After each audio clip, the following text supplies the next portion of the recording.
Mahamahavagya, spiritual lullaby for Samadhi. And Suprabhatam, wake up call, wake up song for Paramashiva. This Mahamahavagya is spiritual lullaby for you to fall into Samadhi. Suprabhatam, wake up song for Paramashiva to wake up in you. Just remember this one powerful cognition. This Mahamahavagya puts me in Samadhi. This is spiritual lullaby for Samadhi. And Suprabhatam, wake up song for Paramashiva in me. For Paramashiva to manifest. With this one spiritual powerful cognition, chant this Mahamahavagya.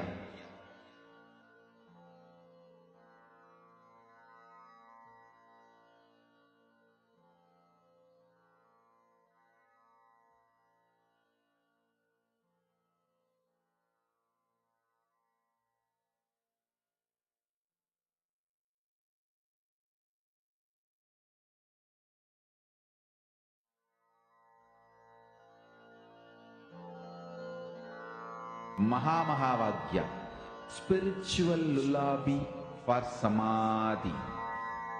And Suprabhatam, wake up call, wake up song for Paramashiva. For Paramashiva to manifest. With this one spiritual powerful cognition, chant this Mahamahavagya. Om Nityananda Paramashivoham. Om Nityananda Paramashivoham. Om Nityananda Paramashivoham. Om Nityananda Paramashivoham. Om Nityananda Paramashivoham. Om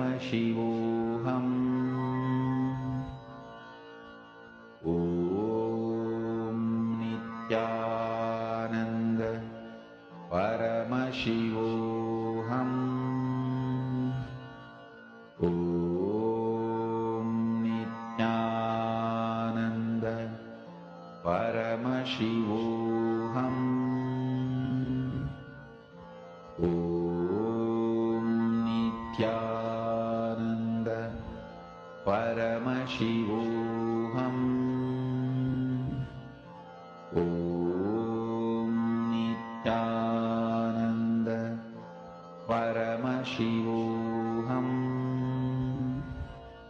Om Nityananda Paramashivoham.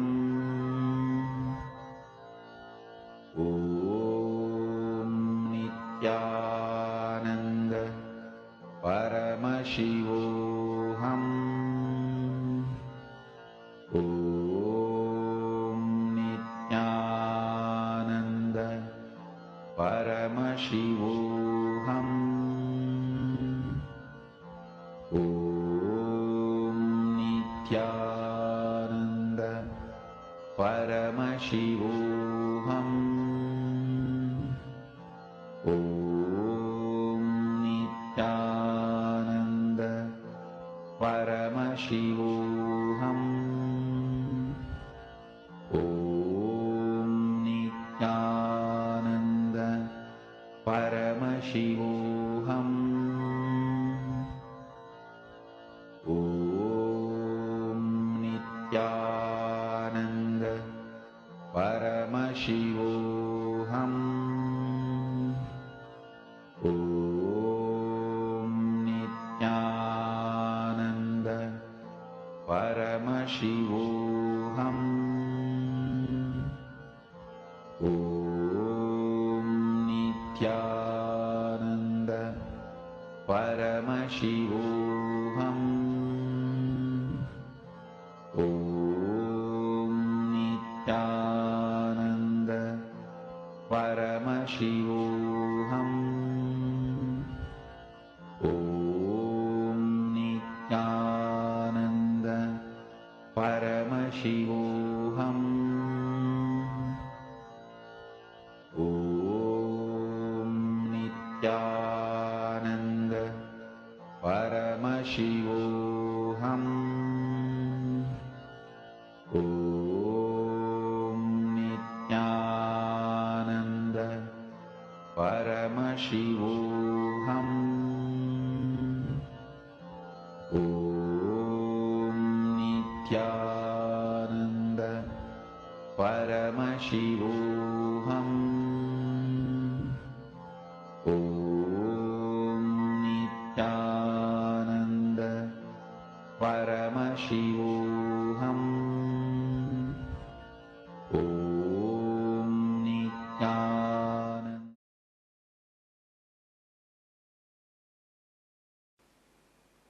See, prana is the energy which your body absorbs while you are breathing. Please understand. Prana is the energy your body absorbs while you are breathing.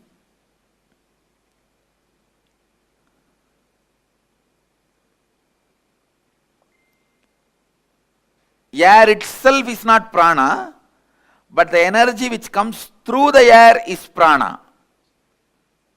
Air is like a vehicle. Air is like a vehicle. On a physiological level, prana refers to your circulatory and respiratory systems. See, prana does 5 things inside you. Inhalation, that's called prana. Vyana means the air which goes inside and stays in you. Third, udana, the air which goes inside and spreads all over the body. Samana, the air which leaves your body. Apana, the air which does cleaning process in your body. Actually, these 5 movements of air energy inside you, as totally called as pranic layer. Please listen. I'll repeat once more. The 5 breathing activity happens in you. Inhaling, holding, exhaling, spreading all over your body, and cleaning. These 5 put together is called pranic layer. And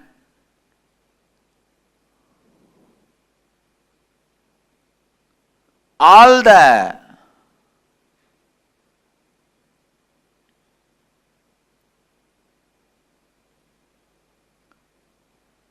energy which happens during the breathing process gives life to you. So please understand, prana is one of the important source of life. In this layer, all our desires are stored. Desire related patterns, desire related engrams, desire related samskaras are stored in this layer. Please listen. Listen carefully.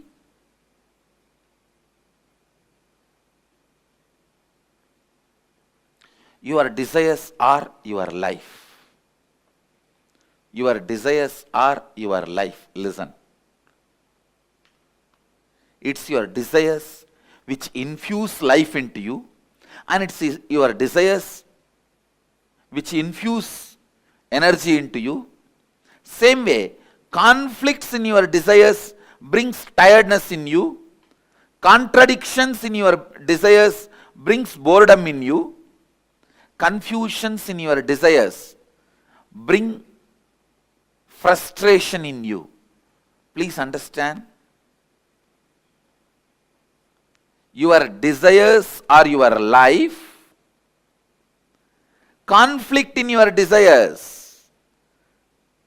bring confusion in you. Conflict in your desires bring tiredness in you. Confusions in your desires bring frustration in you. Its contradiction in your desires bring boredom in you. Actually, if your desire is pure,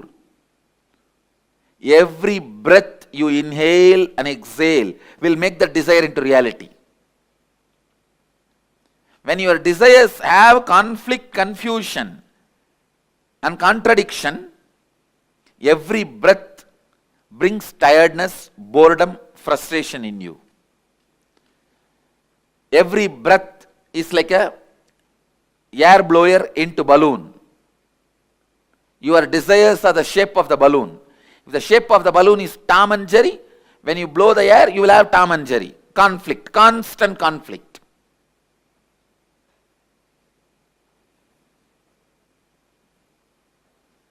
If the shape of the balloon is just round, when you blow the air into that balloon, you will have a round balloon. The shape of the balloon is tall. When you blow the air into it, you will see tall balloon. Your breath infuses energy into your desire. So the one and only thing you need to do in your life is not giving up desire, but removing the conflicts, confusions, contradictions in your desires. Please understand, renunciation is not giving up your desires, it is giving up conflicts, contradictions, confusions in your desire. Now, again, awakening your Kundalini Shakti, infusing into your pranamaya, breathing layer, will make you get out of this conflicting, confusing, contradicting patterns. Please understand, whenever you become powerless in front of a desire, that becomes conflict, that becomes confusing, that becomes complicating. Listen carefully. Whenever you become powerless in front of your desires, those are the moments the conflicting, contradicting, confusing knots are created in your desire pattern. So naturally those knots does not allow the fulfillment or completion of your desires. Now, one by understanding and completing, second by awakening your Kundalini Shakti. In both ways, I'll help you to overcome these complications, conflicts and confusions. This kriya we are going to do, the process we are going to do now, is a very powerful process to awaken your Kundalini and your pranic layer, so that you can be free from all this conflict, confusion, complications of your desires. So listen, the first step, listen to the first step. Inhale as slowly as possible. Hold as long as possible. Exhale as slowly as possible. Hold your lungs empty as long as possible. Listen. Inhale as slowly as possible, comfortably. Hold as long as possible, comfortably. Exhale as slowly as possible, comfortably. Keep your lungs empty as long as possible, comfortably. If you already have high blood pressure, any problem in the lungs, any heart disorders, any other serious illness, please do not do this kriya. Others, do it very sincerely, as much as you are comfortable. Let's start the process. During the process, you should be standing. Please stand up. 3 feet gap between both the legs. Put your legs wide apart. Inhale and exhale. As slowly as possible and as deeply as possible. Please tie the ribbon. Please close your eyes and tie the ribbon. Inhale.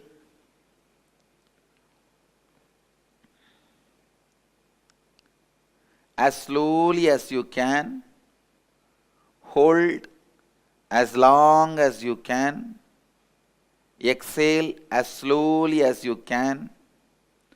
Hold the lungs empty as long as you can. Again start inhaling as slowly as you can. Please start. Continue again. After a few minutes of break, the same breathing process. Others, please continue as slowly as possible, as comfortably as possible.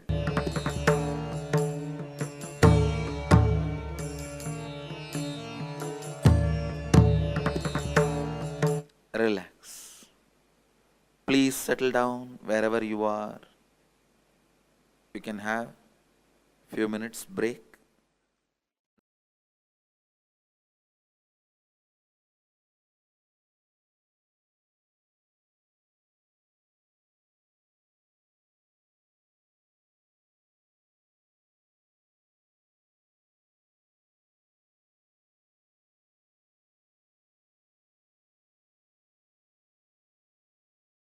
Om Nityananda Paramashivoham. Om Nityananda Paramashivoham. Om Nityananda Paramashivoham. Om Nityananda Paramashivoham. Om Nityananda Paramashivoham. Om Nityananda Paramashivoham. Om Nityananda Paramashivoham. Om Nityananda Paramashivoham. Om Nityananda Paramashivoham. Om Nityananda Paramashivoham. Om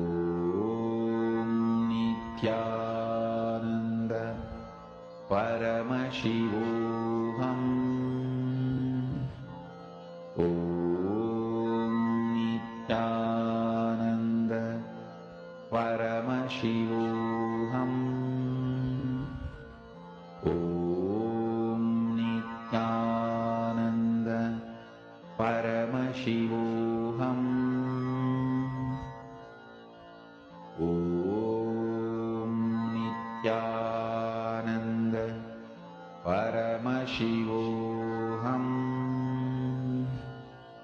Om Nityananda Paramashivoham. Om Nityananda Paramashivoham. Om Nityananda Paramashivoham. Om Nityananda Paramashivoham. Om Nityananda Paramashivoham. Om Nityananda Paramashivoham. Om Nityananda Paramashivoham. Om Nityananda Paramashivoham. Om Nityananda Paramashivoham. Om Nityananda Paramashivoham. Om Nityananda Paramashivoham. Om Nityananda Paramashivoham. Om Nityananda Paramashivoham. Om Nityananda.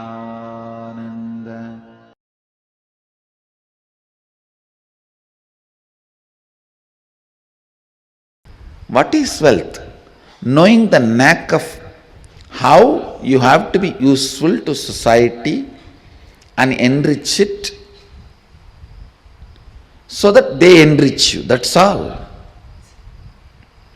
That's all is money. If you think money is too big, just by making it, you will become tired. That is the biggest poverty. Please understand. Just by making it, if you become tired, you are working, functioning out of the concept of poverty. You will make, but you will not be there to enjoy. Somebody else will be enjoying.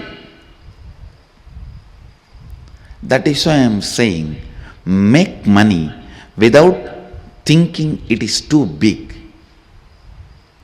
Make money knowing that it is the dust which flies while you walk. I have to here put it on record. One of the statement I heard from my guru, while you walk, the dust which flies, the feet dust which flies, equating that to your wealth, and the person who walks, the wealth follows him. Understand?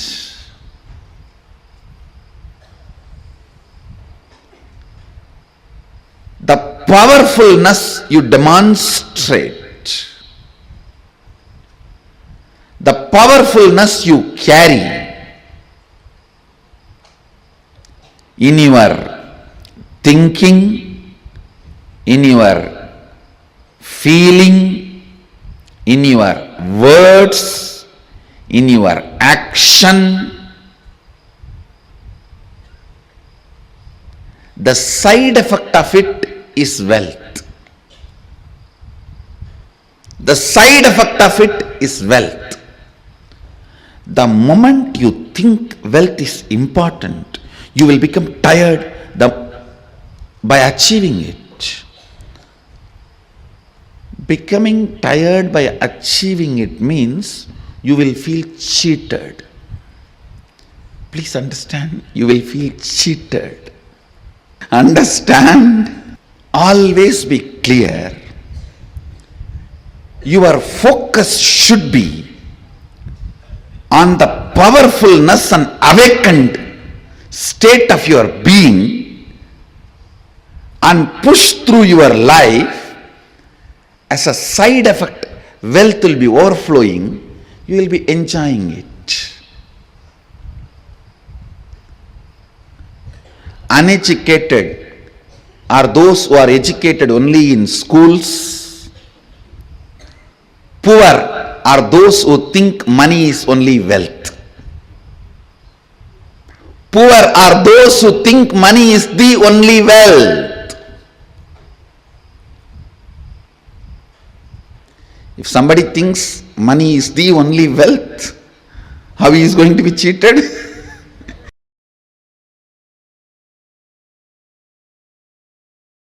Wealth, creation and sustenance.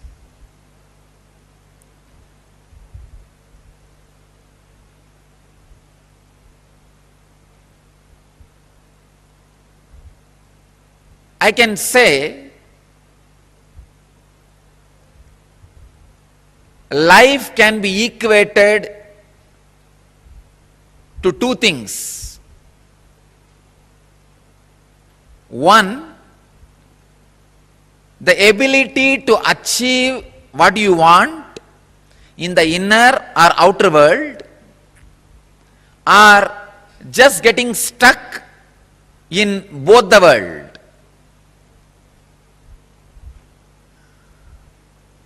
These are the only two equations. As on now, at least people who are sitting in front of me, I can say very clearly, there is nobody who doesn't want wealth. Everybody wants it. But they do not increase the life in them to the level they want it. Wealth can be equated to the life energy you express. Straight equation. Because as on now, a normal man has wealth as the first priority in the life. So be very clear. If you do not have wealth, don't blame anybody, just you are not expressing life in you. Life energy is not happening in you. You may think, what an incarnation has to do with wealth? Why Swamiji should talk about wealth? I can tell you, wealth itself is not wrong. Your concept about wealth, if it is correct and proper, not only it will not be wrong, it will be right. I wanted to present first few basic concepts about wealth properly. First, when a man decides to create wealth, not steal, understand, create wealth, you will have wealth and the great fulfillment you lived. And your whole energy will be towards the creation, not destroying others. I am seeing very clearly, the fellows who are interested in destroying others, going after people, harassing them, they are completely dull, dead. In their very consciousness they are poor. I tell you, the consciousness attitude which works towards creating wealth makes you non-violent, because your whole energy becomes creative. Creating wealth brings tremendous interest in life and non-violence. First I have to clear all the wrong concepts about wealth. Only then I should talk about wealth. Otherwise you will not be able to grasp why an incarnation, a Paramahamsa should talk about wealth, why a sannyasi should talk about wealth.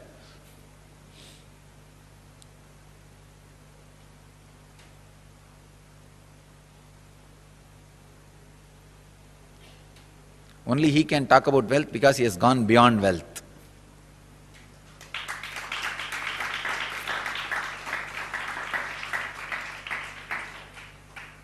He cannot be made wealthy by wealth.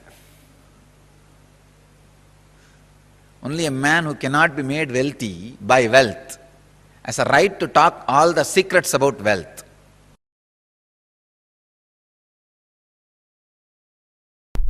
Even your professions, careers, build as per the Hindu tradition and Hindu scriptures, because they are so much of life positive.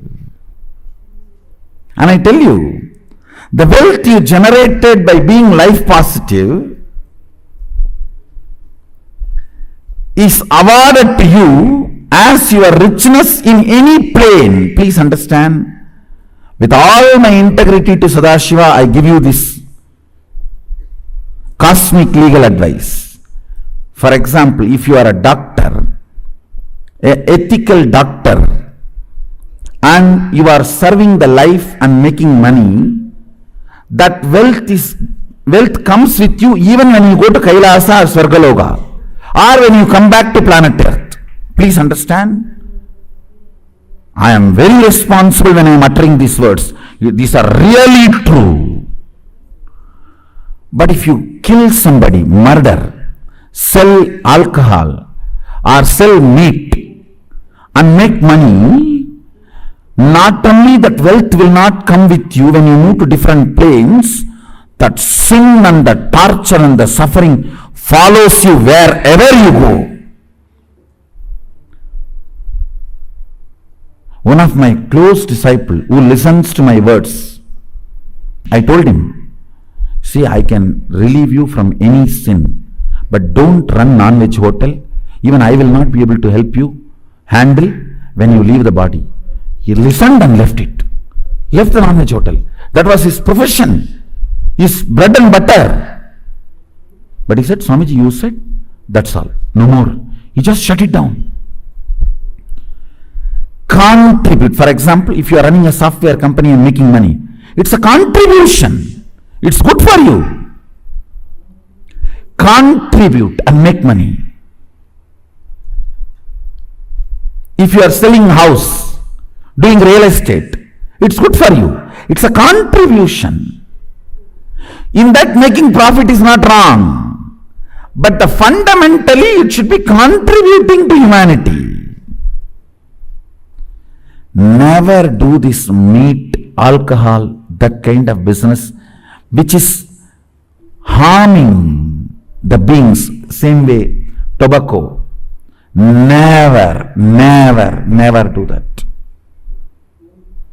Tobacco, alcohol, and any of the violence related, like killing animals, or even the violence based silk, the silk which need to be produced by killing the silkworm. No, do not go for any of those careers and professions. See, for example, when you are running a software company, you invest only $10,000, but you make $1 million, nothing wrong. That is not at all wrong. That's not at all. That wealth will come with you even when you move to a different plane or when you come back. Any wealth generated by contribution always comes with you. It is permanent.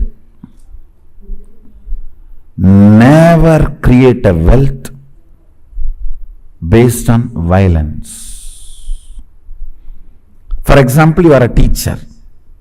You teach good things, not bad things. Of course, if you are teaching to kill, that will not be a good money.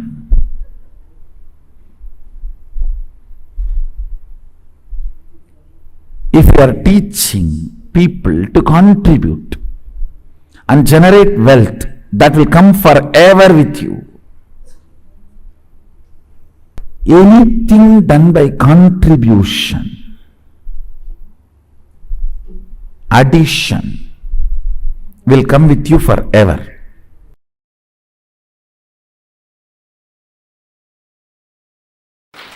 See, money is simply extension of your understanding about you, your strength on you, your strong belief on you. I am not talking something impractical, please understand. No, I am not talking anything mystical or impractical. Whatever I am talking is a formula. It is not just miracle happens only in my life. It is a formula which can happen in every one of your life.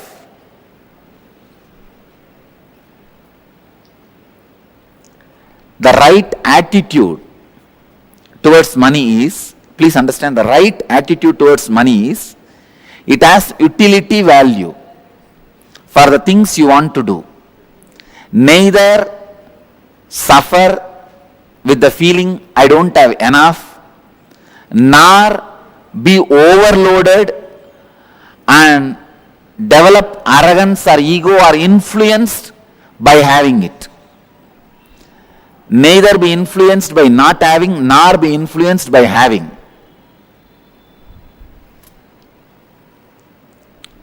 It is such an awareness game.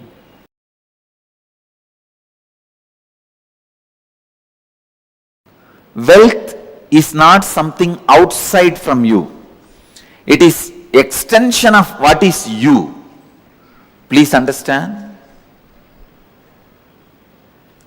You go on accumulating something in your life. If you are conscious, organized, you accumulate wealth. Otherwise, you accumulate poverty. But you go on accumulating something. Please understand, you cannot be in between. You can't say, no, neither I am progressing, nor I am losing. No. Either you are progressing or you are losing. Means, either you accumulate wealth or you accumulate poverty. Accumulation is your life.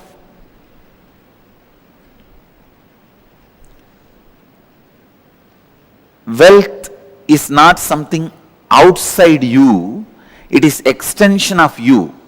What you feel about life, what you feel about you, all these ideas only decide whether wealth is going to be around you or not. People usually ask me, why is Swami teaching about wealth to us? Who else you think should teach? Only a Swami can teach. I tell you,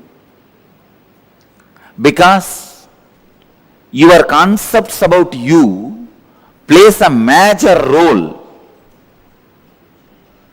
whether you are going to have wealth or not. If you are not attracting wealth around you, if you are living in a consciousness not enough, there is something seriously wrong with your being. Work on that first. Work on that first. Please understand, work on that first. Altering the understandings you have about wealth is a very important thing you need for creating and celebrating wealth. Please understand, grabbing is completely wrong. I am not teaching grabbing, I am teaching creating. to keep the public attention diverted. I am not asking you to become grabbers. No. Creators are totally different from grabbers. Here I am asking you to become a creator.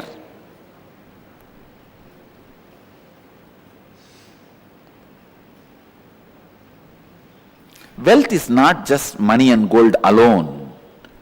It is a space in which you feel abundance. I am not saying without money and gold start feeling abundance. Have enough and have the space enough, both. Have enough, have the space enough, have both.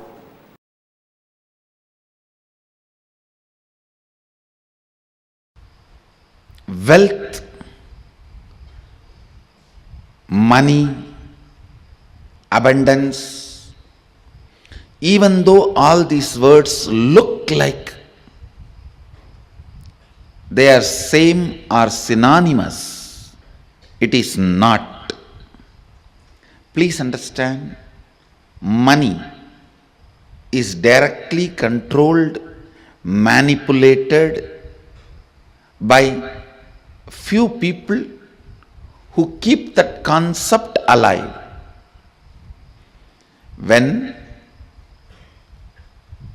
brilliantly, intelligently, few people play with your greed and sell you some concepts and make you work for those ideas, that is money. Money is not abundance. I am not saying for abundance money is not required, but I am saying money itself is not abundance. Please understand. Abundance is overflowing ecstasy, confidence in you that you can exist, your existence is joyful, blissful for you and the people around you. Please understand. It may be looking very mystical. I'll explain step by step. But today I wanted to give you the last word on abundance. No beating around the bush. Last word on abundance. Listen. Even that word has nice meaning. Abundance. Bund means bank. Abund means without bank. Dance. Jumping without a bank. Jumping without a bund. Abundance. See, a overflowing excitement, intensity about your existence is wealth. Understand? Overflowing abundance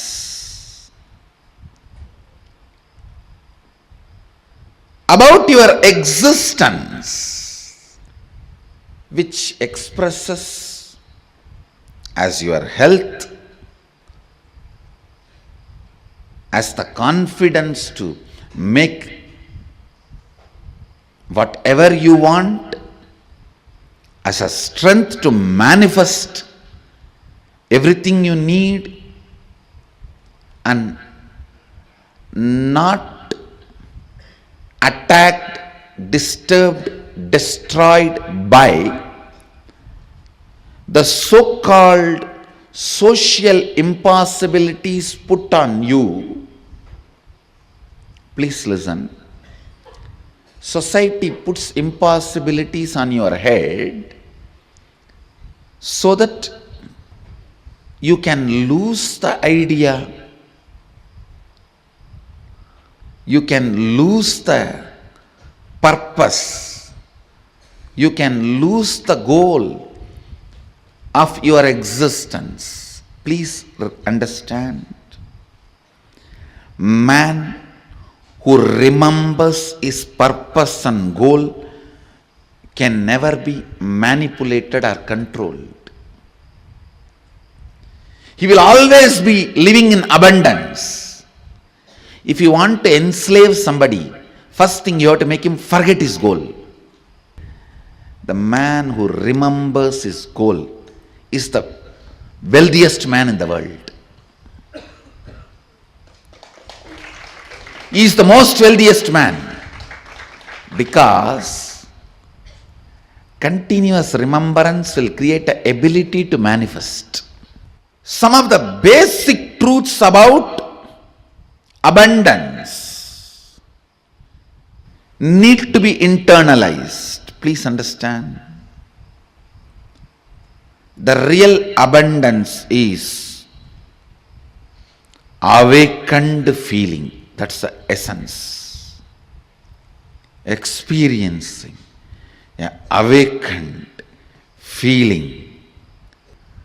Physically, mentally, in the muscle memory level, biomemory level, and bioenergy level, experiencing awakening is abundance.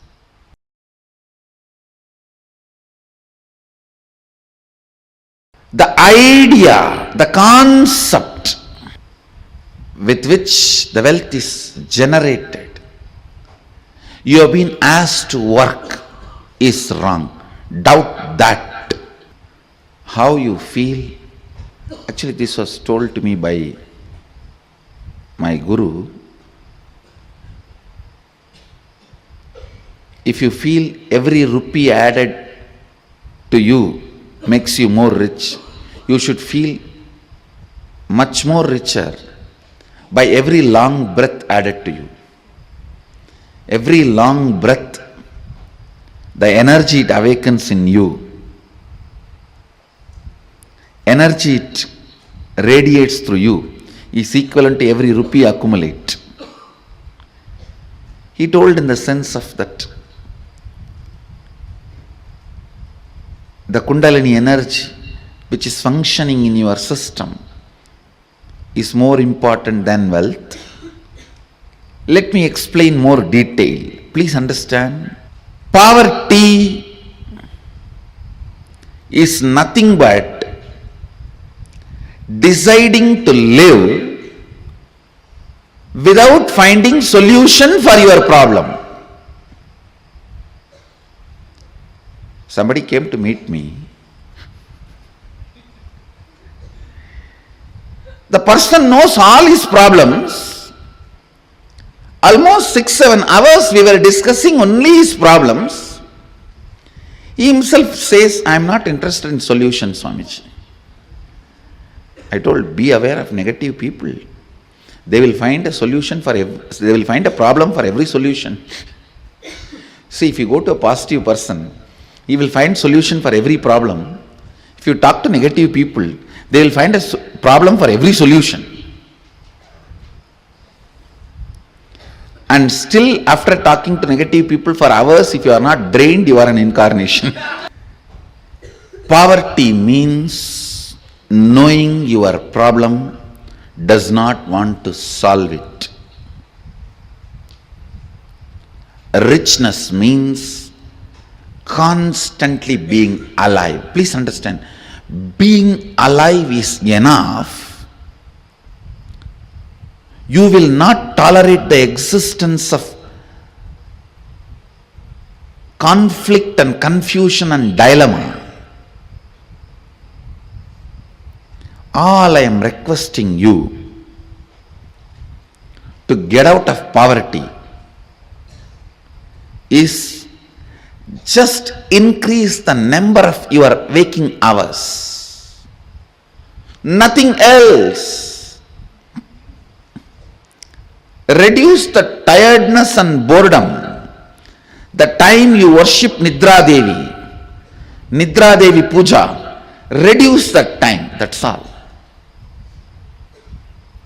increase the number of waking hours, I tell you, because by your nature you cannot survive with dilemma and conflict. You will start finding solution.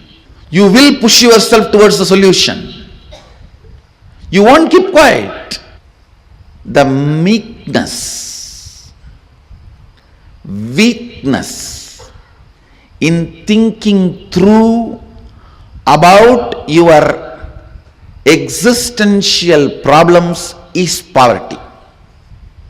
Listen, meekness and weakness about thinking through in your existential problems is poverty.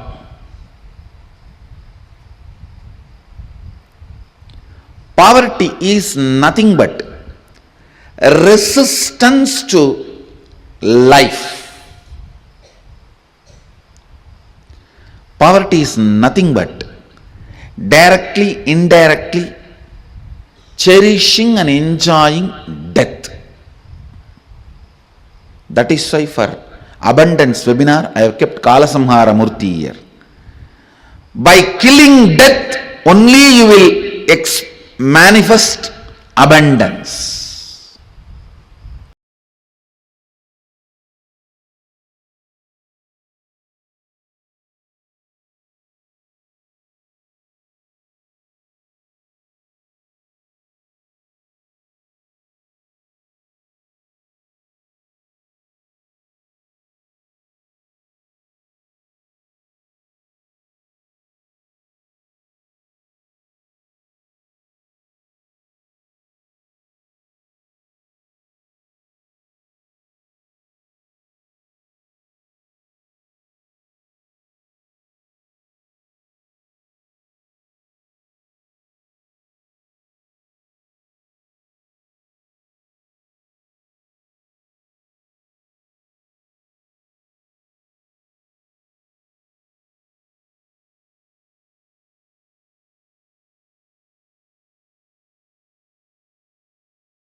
wealth as per Hinduism.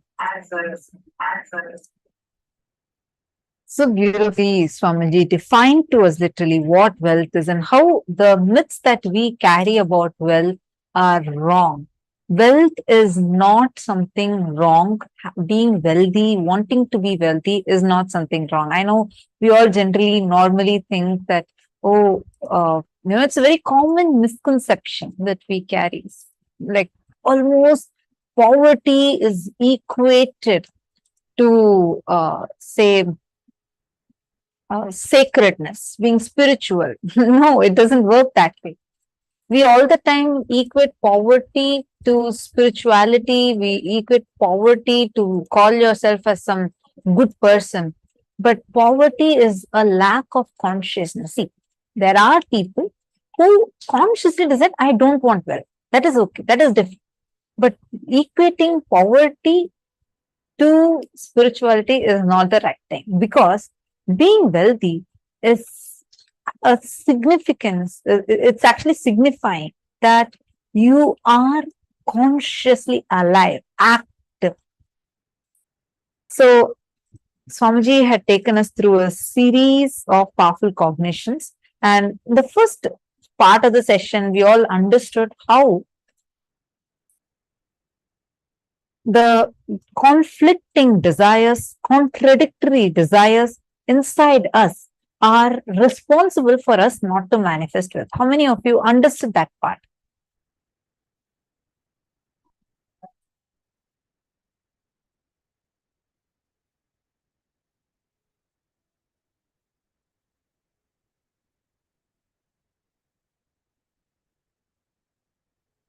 Yes, yes. Okay, great.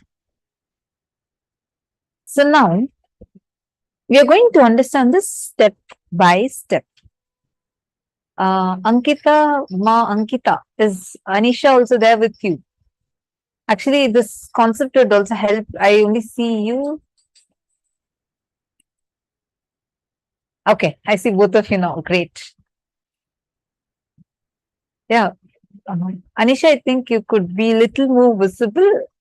That way I'd be able to see you. So I couldn't see you earlier. See, actually, you both also would be able to understand this in a very, very, very powerful way, because generally we all always have these misconceptions about wealth, which is stopping us from manifesting wealth and abundance in our lives. It's not just wealth as equal to money. Wealth equate, see, money is also part of wealth, but money alone is not wealth. What we consider as wealth, sometimes it's people around, sometimes it's the kind of things, cognitions that people hold about us. Like this, the definitions might vary. First, how many of you understood the ideas, misconceptions you're carrying about wealth? For example, wealthy people are arrogant people. Wealth is just too much of a headache. How many of you see, we buy these ideas from movies? We see always these, that we are villain, especially South Indian movies. If you had seen, you definitely know what I'm talking about. The villains would be portrayed as like most like a very rich person, and they'll be very arrogant, and they would be the type of person who's planning, scheming, and attacking, whatnot. Subconsciously, we started thinking, many people started holding wealthy people are very arrogant people. Wealth brings arrogance with it. Getting it? How many of you have such cognitions inside?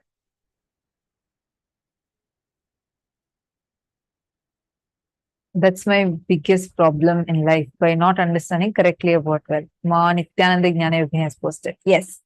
Actually, Ma, that's one of the biggest problems that almost everybody has. Ma Zinjangzo, I'll come to your questions about God a little later. First, let's understand this one concept about wealth, okay? Then I request if you could top it up again a little later. I'll definitely answer your question. See, the cognitions you carry about wealth, wealthy people, all of these matter. You go on saying, I want to become rich, I want to become rich. And one more side, you keep cherishing the statement saying, oh, wealthy people are arrogant people. How do you think then wealth is going to manifest for you? Understand, you actually have the power to manifest what you believe. When you believe wealthy people are arrogant people, your consciousness is definitely not going to manifest wealth for you. If you believe wealth is overwhelming, definitely your consciousness is not going to manifest wealth for you. One said you have a desire to be rich, you want to get more money, you want to buy your own house. No problem in those desires. Problem comes when the desires get conflicting, contradictory, and complicating. So now we need to understand this. Where does this actually happen?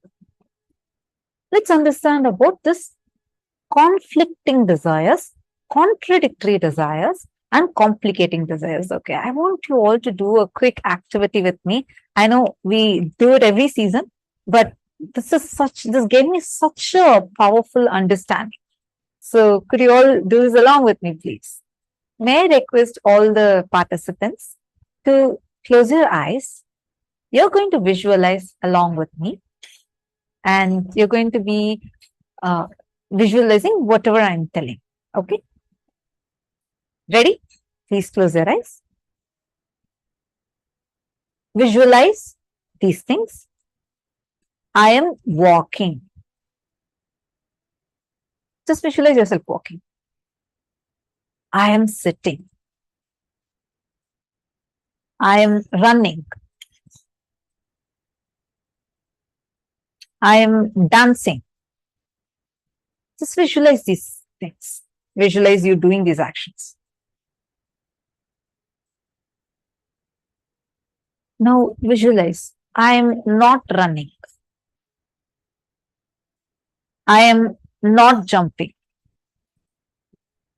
I am not sitting. I am not standing. Please relax. Okay. Now could you all take a moment and share with me? What did you observe? Whenever I said a positive action, when I say I am running, I am walking, I am doing this action, were you all able to visualize you doing those actions? Yes? Wonderful. Now, how about when I say I am not doing a particular action? I'm saying I am not jumping, I am not standing, I am not sitting. Were you able to visualize those actions? Probably you would say, yes, I visualized. When you said I'm not standing, I visualized I'm not standing. Well, how did you visualize it? I visualized myself sitting. Again, you visualize only an other action. The word not does not exist in our visualization. How many of you are getting this? This no and not, you cannot visualize it. How many of you are clicking with this? Oh my God, yes, yes, yes, yes. Diana's fellow saying, yeah, I did not know what to do. I know, right? First time when they made me do this exercise, I was like, what should I think? What should I think? Come on, I'm not getting a visualization for it. How many of you are clicking with this? Hey, come on, I see so many of you in camera participating. I request you all to post messages. See, we are having participants across like 10 different Zoom rooms.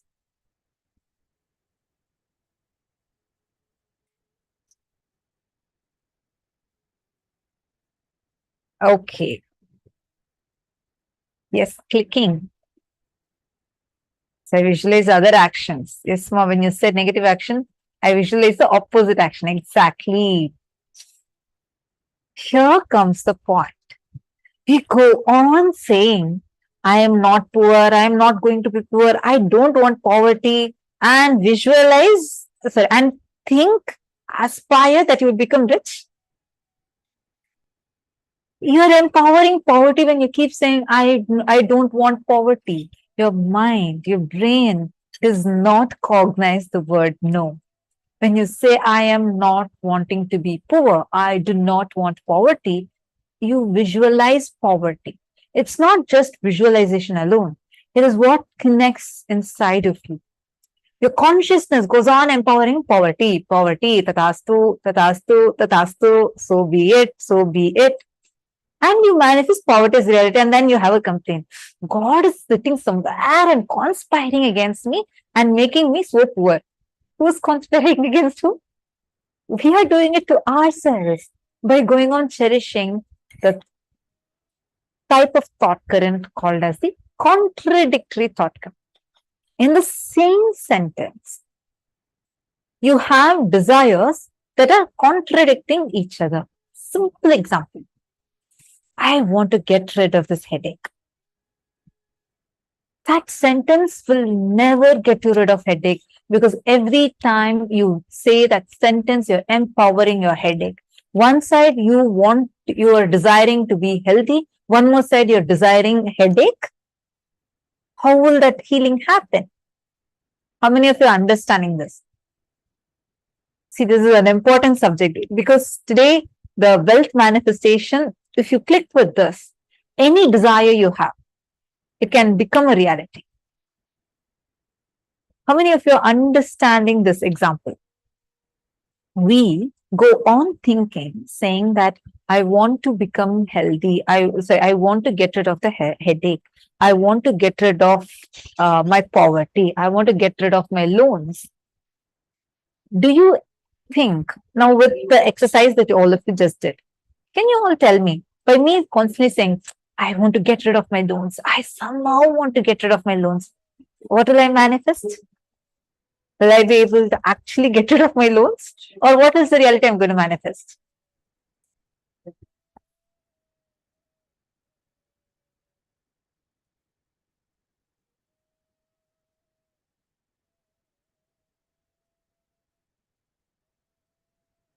By constantly saying that I want to get rid of my headache, what exactly am I going to be, by constantly saying I want to get rid of my loans, what is the exact reality I'm going to be manifesting?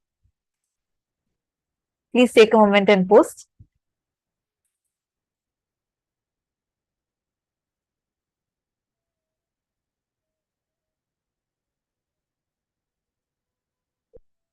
Correct. Madonna has posted that will only manifest more debts. Exactly. Madiana's below, more loans. Exactly. You all got it right. See, you constantly cherishing two opposite desires in the same desires, meaning they're contradicting each other. These type of desires are called as contradictory desires.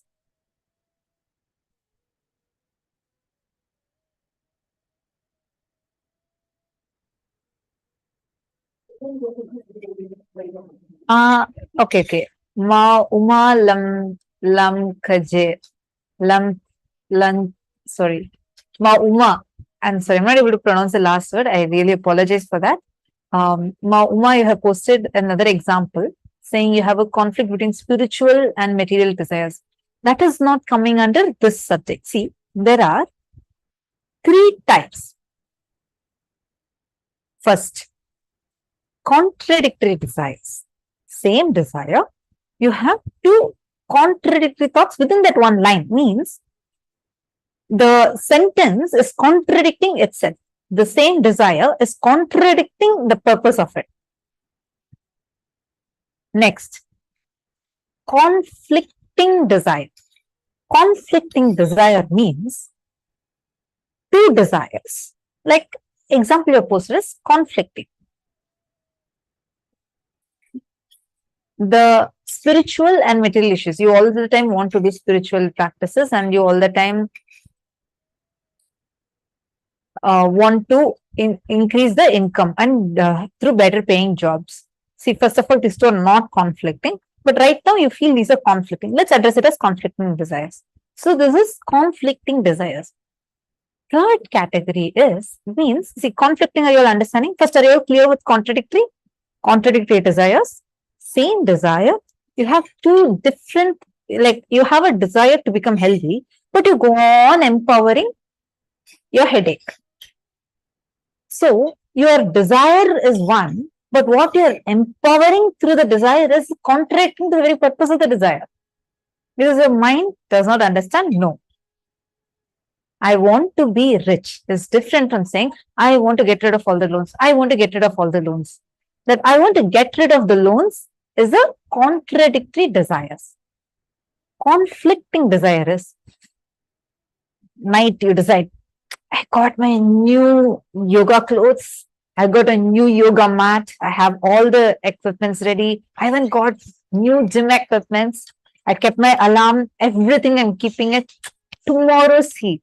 I'm deciding that I want to become healthy, fit, and you prepare everything and tell yourself, I am going to do yoga tomorrow. I'm going to do a heavy workout tomorrow. Go to sleep. Tomorrow morning alarm goes off exactly in Brahma Muhurta time. And what happens inside you? One more desire just jumps off. That's this.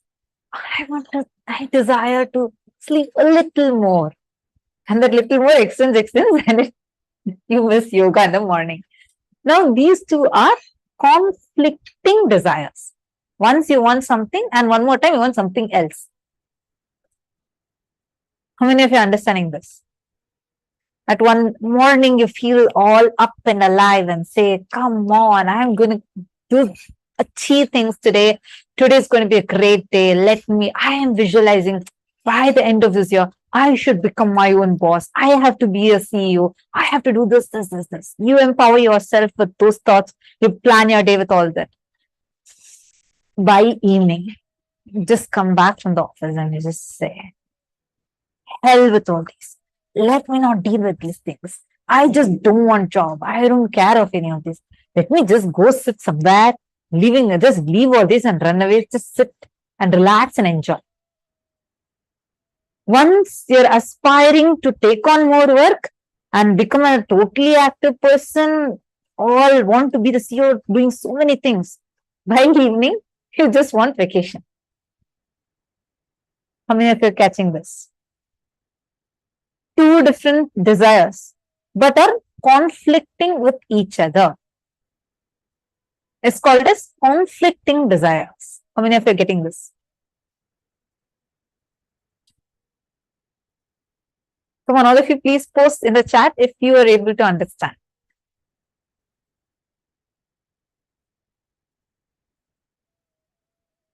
Asaf Shah is saying this is very interesting. I saw it all. What can you give an example of contradicting desires? Asaf, are you understanding what is contradictory now? I saw your message late. I gave an example. Were you able to understand now? Please let me know if you understand. Okay, thanks. Great. Vanahastanandaya. Great. So now, let's all work together on understanding the next time. Complicating desires. Complicating desires means you want something, instead of directly getting it, you try a very complicated way and then forget the very way how to achieve that desire. Like, you want promotion. Instead of focusing on working in a straight line, meaning you working intensely and increasing your efficiency, whatever, and achieve that promotion, you go on working in the opposite direction. You go on thinking that, okay, I'm going to first impress my boss, I'm going to impress my manager first, and then I'm going to be getting good name from him, and then I'll do this, then I'll do that. By then you're going to forget the original desire you started with. I remember the example Swamiji gave. It is like you trying to get married to experience true love. That's an example of complicating desire. Okay, just kidding. See, you wanting something, but then you try all directions and forget the very way how to achieve it. So then you complicate it so much in your head. It feels like impossible. Did you even try it? No. You want to become wealthy. So you're trying to now build good relationships with people. Not even with the thing clearly, okay, this step 1, step 2, step 3, then I'm going to become wealthy. No. You want something, but you're working in a completely different direction.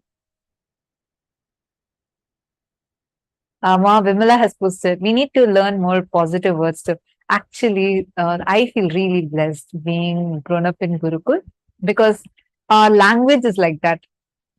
We do not use the words no, not, all of these. These are called as negative words. We use only avoid. Like, for example, if I'm in Gurukul, like let's say I'm conducting the program, like normally how we talk would be Tatsupriya avoids wanting this. Not that I will not say I do not want this.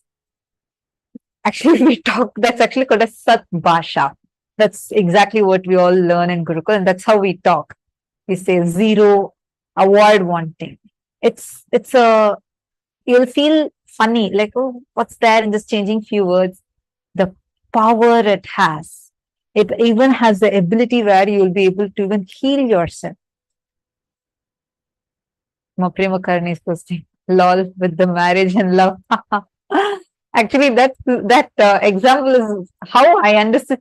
Samjil explained this, saying this is an example for complicating desires.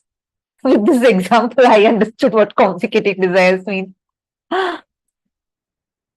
Okay, see, same thing for wealth, same thing for health. You want to become healthy, but then right now you first are looking at you say that you really want to become healthy. You go on visualizing and saying, I really want to do all these things. Then you just are right now working on you going to your friend's house. Like it's like not a straight thing. You think first I'll go be with my friend, then I'll inspire her, then I'll go to gym along with her. But that then never happens. You are, instead of doing this, you try to come all the way around and try to touch your nose. It's sometimes never going to happen. And you complicate it and you feel like almost impossible. How many of you understand complicating desires?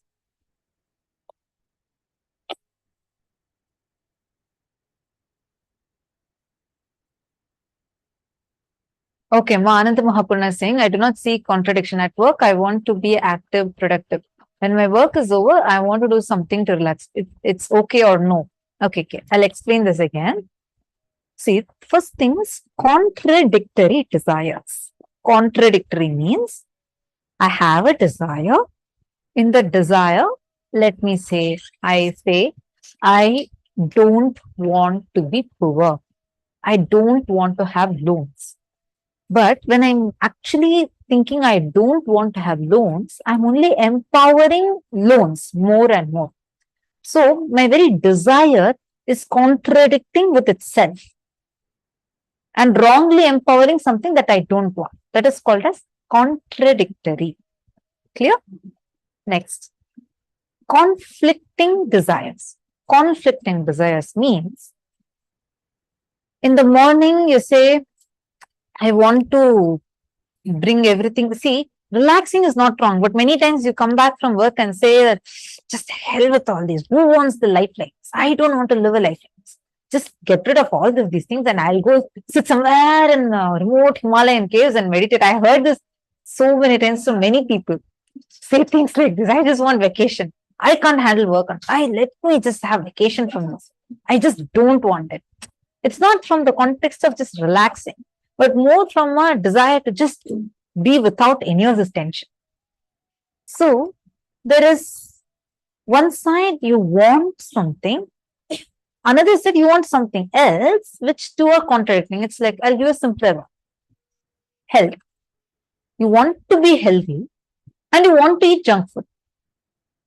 This is called as conflicting desires. You're understanding? There's a conflict between your two desires. Are you understanding, Mananda Mahapurna? Third, complicating desires means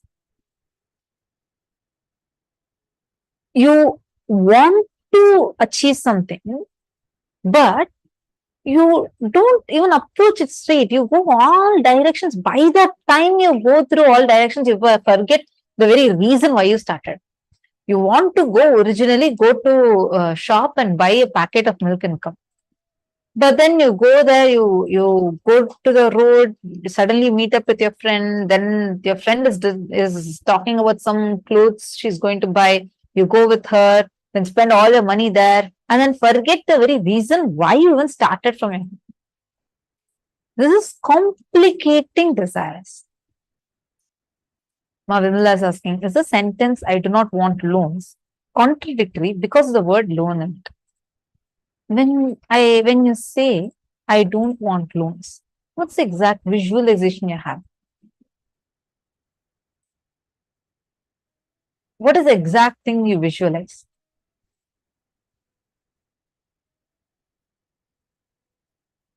You visualize loans, you struggling with loans, something to do to empower that loans more and more.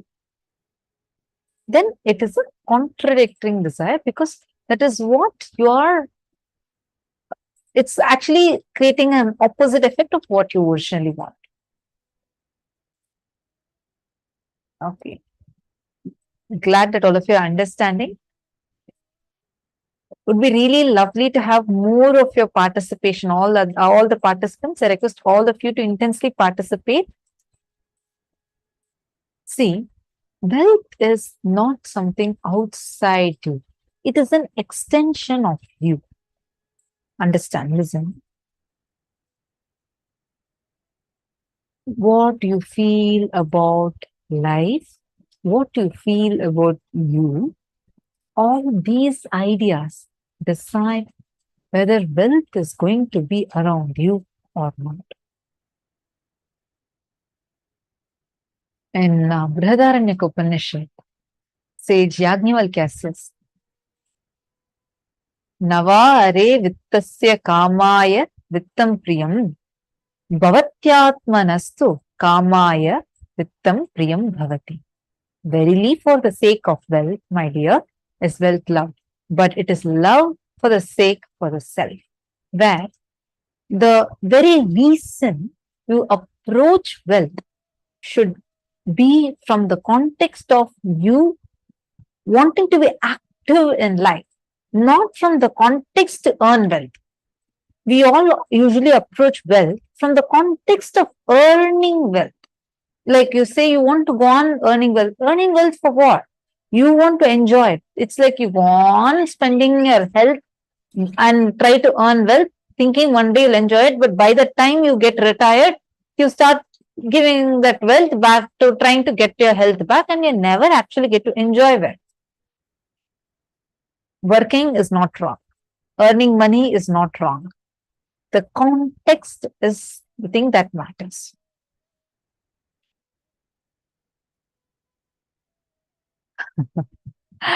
I think many of you clicked with this marriage example.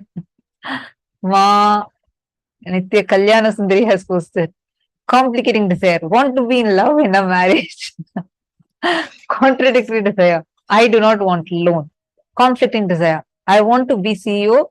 And then again saying in the later saying, just hell with all this. I need vacation now. Exactly. You're right. Priyatna Surkin is asking, so we can figure out if we are holding right visualization or not by constantly checking within what response we get from a visualization. Okay. First, let's address the words itself now. A simple example is, instead of saying, I want to get rid of these loans, if you just say, let me be wealthy with abundance, just the change of those words will create such a positivity in you. Try now. Try closing your eyes and telling, I want to get rid of all my loans. See what's happening in your space. Now try, I want to become extremely wealthy with so much abundance, which makes you feel more expanded.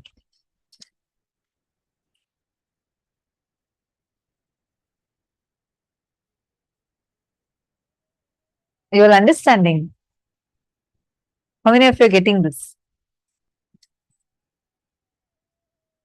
See, now just by you changing, saying that, okay, by constantly saying, I am rich, I am rich, I am rich, it's not that immediately you'll become wealthy, because you're also going to have a self doubt. But your desire, you can definitely replace. Meaning, you can, it's not just the thing of replacing, it is you creating a new desire to replace this. Where instead of saying, I want to get rid of loans as your desire, otherwise your focus will be trying to get, it's not just what you visualize. Understand, visualization is one level, that's all. Even the direction towards what you're working. If you go on saying, I want to get rid of these loans, somehow I just want to get rid of these loans, you will work only for that. But when you say, I want to become rich, wealthy, you will start working in a direction which will make you more rich and wealthy. As a side effect, these loans will go. How many of you are getting this? That's it, Mohini Lata. Just by saying that I am rich, I am rich, I am rich, we will not become rich. Understand? This is not just about positive thinking. It is much deeper. Positive thinking works in a superficial level. But what we are working on right now is addressing the very contradictory desire itself. When you say you want to get rid of loans and work in the direction of getting rid of loans, you are working with the negativity only inside you. You know why? Because you are contradicting the very purpose of what you are desiring. You are desiring to be extremely wealthy, like you want to be wealthy. The way, however, you want to visualize, you want to be wealthy. But then there's another part in you which says, I just want to get rid of these loans. Then you'll only try to work as per that, and more you'll keep on removing your loans, and more it will keep manifesting in your life. So first change, you're going to identify where are these contradicting, conflicting, and complicating desires.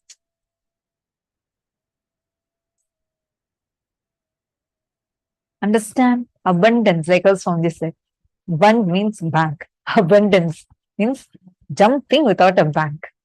Overflowing excitement, intensity about your existence, which expresses as your health, as confidence to make whatever you want, as a strength to manifest everything you need and not feel attacked, disturbed, destroyed by the so called social impossibilities put on you, is abundance. Exactly like how Swamiji is literally living it. You'll never see the external circumstances ever having the ability to be able to stop Swamiji. So keep thinking this word unstoppable is literally made for Swamiji, because you will never see any of that impact Swamiji, no matter what. Even though Swamiji has been through the worst, brutal Holocaust ever, the entire Hindu Holocaust, literally holographic way done on Swamiji. Still, you will never see Swamiji letting any of that even affect one bit on him, whether it is his health, whether it is his mission of what he is wanting to do, whatever he is doing, he'll never let it affect. You having the ability to not let anything else affect your excitement, your activism, enthusiasm. That is abundance. Overflowing excitement, intensity about your existence, which expresses as the health, which expresses the strength about you, confidence about you, saying, I can do what I want, I can make it happen. Without any other things, the so-called society's conditionings or impossibilities, even having ability to affect you. So now, let us take a few minutes and all of you are going to write this exercise. The moment you remember money, what exactly is happening? Does it bring tremendous pain, suffering, impossibility? What does it evoke in you? Like, what does it invoke in you? What type of emotion, energy? You're going to take a few minutes and all of you are going to be penning that down. Ready? Please start.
Hope you have written down.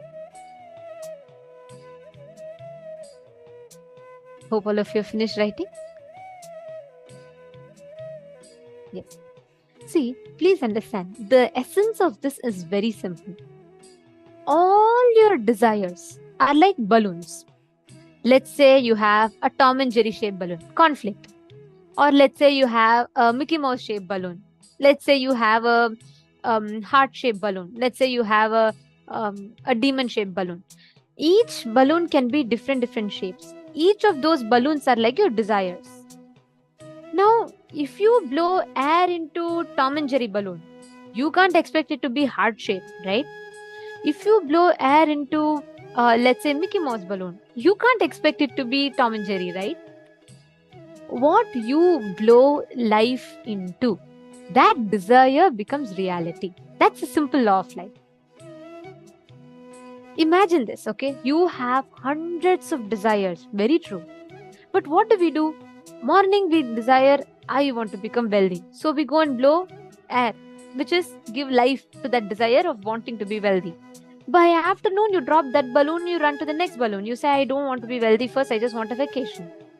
Then you start blowing air into vacation balloon. Then what happens? When you're blowing air into vacation balloon, you can't expect the money balloon to become inflated.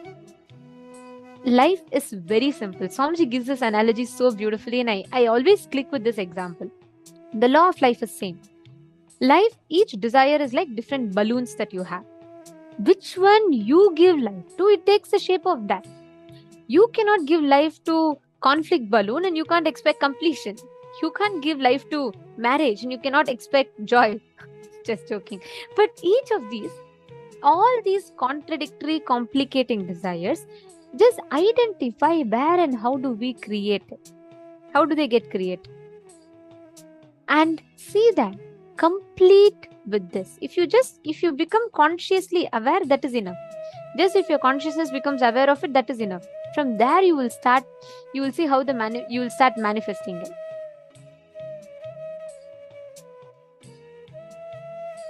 Now, take a few minutes and all of you please write these 3 steps. Write down all the desires you have related to money in all 3 forms: earning, spending, and saving. And for each of these desires, identify if you have any conflicts, contradictions, or complications. And then make a list of conflict-free, contradiction-free, complications-free desires and make it everything, especially in the aspect of wealth, in the aspect of earning, saving, and spending. Please start now.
Hope all of you have finished writing. Now, we're going to be entering to the next part of this session, where we will be learning about how we can complete with the restricting wealth patterns in us.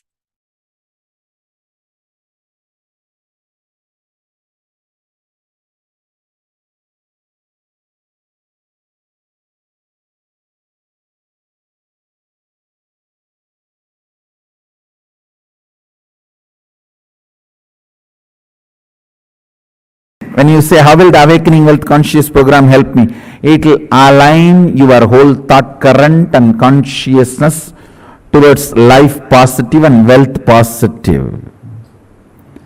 Now you may be operating from the cognitions of wealth negative. So once your cognitions are aligned, please understand, whether you work or not, even your breathing gives life to your cognition. That is why don't go near bad people. Even if you breathe their air, it is bad for you. They will somehow put the negativity in you. Your whole cognition will be tuned towards wealth positive, life positive.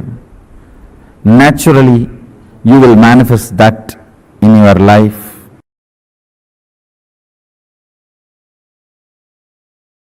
Understand, giving 1 crore does not make somebody wealthier. Somebody who feels wealthy gives 1 crore.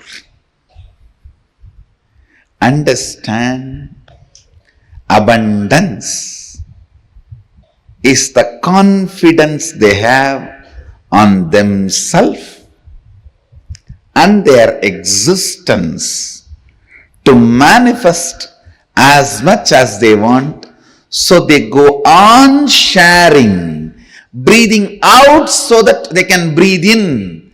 They know they can breathe in, that is why they breathe out.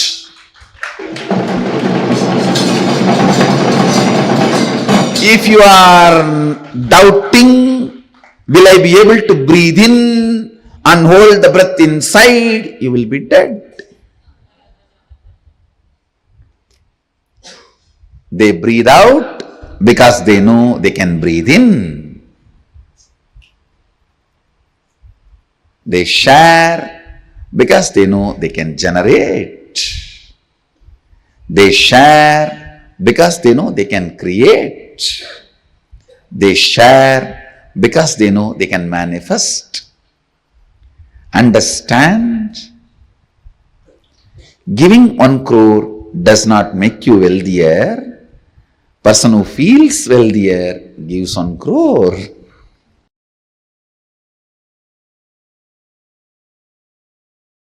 Many of your desires, your movements, your actions, you complicate. Because you have a prejudice, it cannot be solved. All of you understand? How you relate with yourself. Conflicting, contradicting, complicating the desires.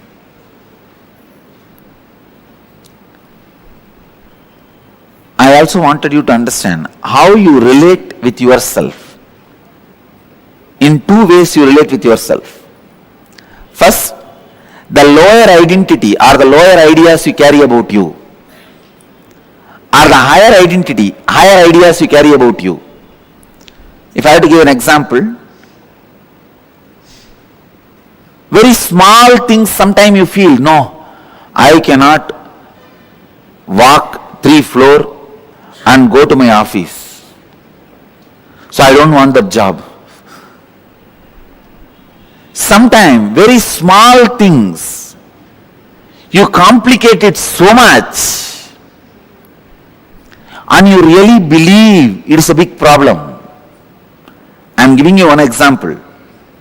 But look inside, you will see hundreds of examples where such a small thing,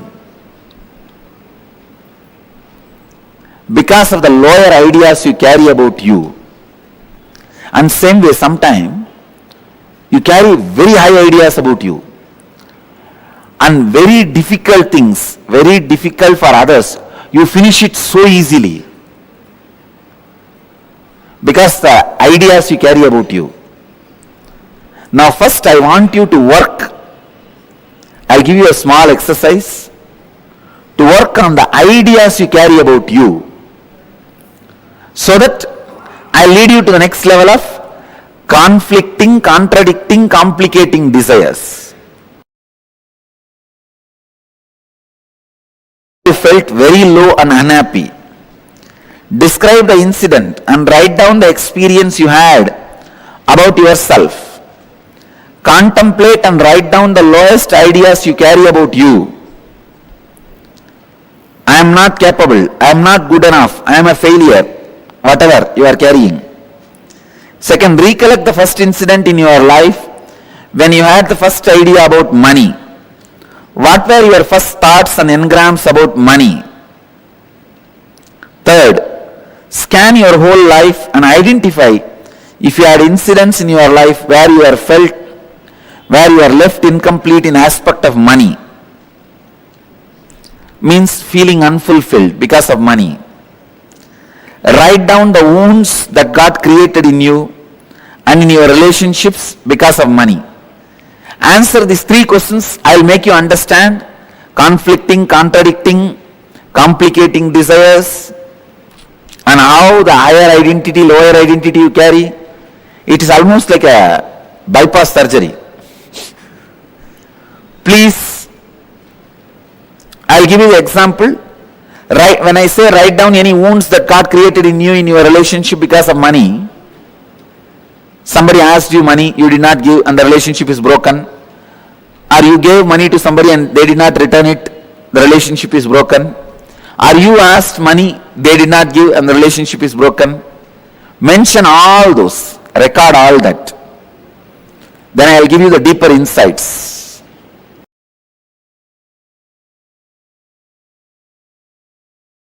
First thing, you do not manifest what you desire, but you manifest what you believe. You manifest what you perceive. You manifest what you cognize. If you cognize struggle as you, if you believe you as a struggle, you will manifest only that. If you believe, if you cognize, if you perceive you as the ups and downs, you will manifest only that in your life. So the first basic truth. So if you perceive yourself as a struggle, you will manifest only that. And you desire health, wealth, joy, completion, enlightenment, stress-free, beautiful, blissful, content life. But you perceive you are not qualified for that, or that is not going to happen for you. You are not capable of taking responsibility for that. Unfortunately, you manifest what you perceive, not what you desire. Unfortunately, you manifest what you believe, not what you desire. Now, this gap, struggle, is what I call incompletions, mental patterns. When the completion starts happening, your perception, your beliefs become your desires. Your desire and your beliefs becoming one is what I call completion. Then simply you start manifesting. What do you want to manifest? Listen carefully. Whatever you want to be, enlightened, healthy, wealthy, whatever, the actual work you need to do is on your fears. Actual work you need to do is on your fears. you are working on many wrong things. You think you need to work on your desires. You think you need to work on your energy. You think you need to work on your activism. You need to work on your intelligence. No, I am telling you, intelligence is not information. It is ability to handle information. That comes only when you crack down your fears. In the path of enlightenment, if fear is a wall, desire is just a small rope hanging between two poles. Guilt may be a small one thani bush in one corner, which you may not even need to attend. Many things which you may not even need to face, you go on wasting your time on it, working on it. Actually, what you need to face, you need to crack down on your fear. That is the most important wall you need to break. Even here, the secrets of attracting wealth, the most important thing you need to break is your fear. You need to crack is your fear. It's for the courageous. Actually, I see, from my own experience, I tell you, wealth worships the feet of courageous people.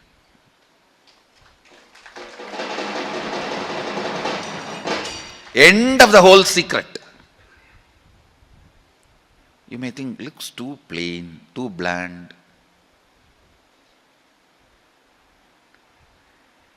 Internalize your inner space.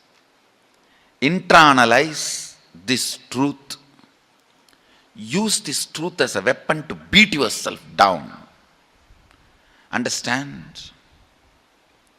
If you beat yourself with the truth, you will never collapse. You will rise up. Wrong part of you will be broken, destroyed. Not the right part. If you beat yourself with lies and luxuries, you will unnecessarily not only create powerlessness,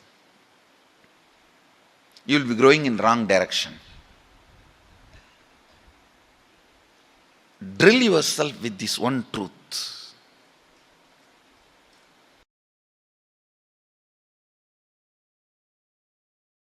If you carry the idea, oh, if I become wealthy, I may become arrogant. I have seen many wealthy people becoming arrogant, abusive. If you carry that idea, you will never allow the wealth to become part of you. Go deeper into your cognition, biomemory, where the cognitions are stored, biomemory. And remove the cognitions you have against abundance, boredom. If you complete that, you can manifest multiple powers which will just attract. Please understand, you carry certain magnetic power, magnetic energy field in your biomemory, which is responsible for attracting the type of people, situations around you in your life. Sometimes people come and tell me, I all the time attract the people who abuse me, Swamiji. Means you are enjoying it. You are very happy about that victim feeling. You think that is the best safe identity with which you can survive. No. You are not Sati, you are Parvati. Understand? Ultimately, your bioenergy, Kundalini, should be awakened by a proper method.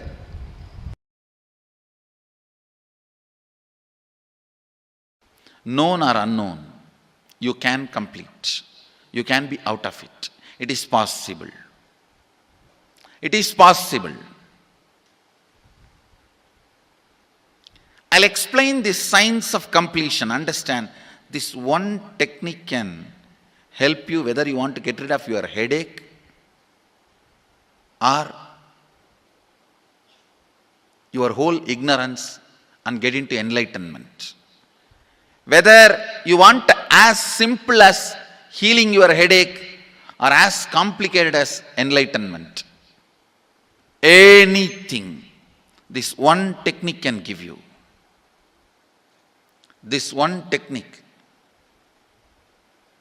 it is a complete end-to-end, alpha to omega.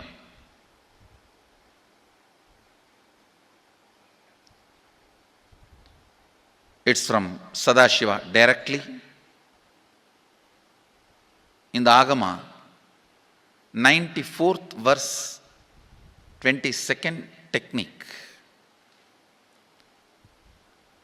The chapter is called Shivajnanopanishad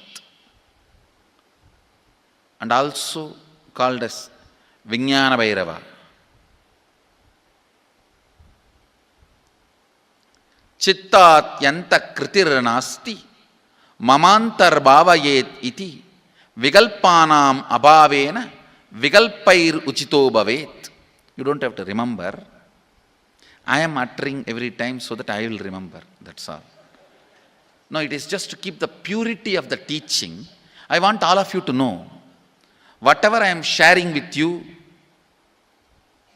is my personal enlightenment experience, which is in tune with the earlier master's experience. My Apta Pramana, my Atma Pramana in tune with the Apta Pramana, means the earlier masters. The Shastra Pramana. Only that can become your Sakshi Pramana. Never learn from a person who does not have Atma Pramana, enlightenment. He will be only Pandit, repeating. Same way, never learn from a person who claims yes, enlightenment, but does not keep his experience in tune with the Shastra Pramana and shares with you. It's always dangerous. Maybe it must have been good for him, but we don't know whether it is good for all of you. The Atma Pramana should always be acid washed with Apta Pramana, Shastra Pramana. Only that can become Sakshi Pramana, experiential reality for you. Never learn from anybody who has only knowledge, not experience. Same way, never learn from somebody who claims having only experience and does not connect, purify, make it in tune with the Shastra and presents it to you. There is always a danger.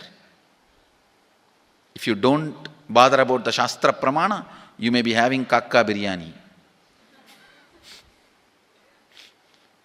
Be careful. Listen. To keep the purity of the teachings, I keep the original Sanskrit verses. I'll give you the translation now. Consciously feel within the mind stuff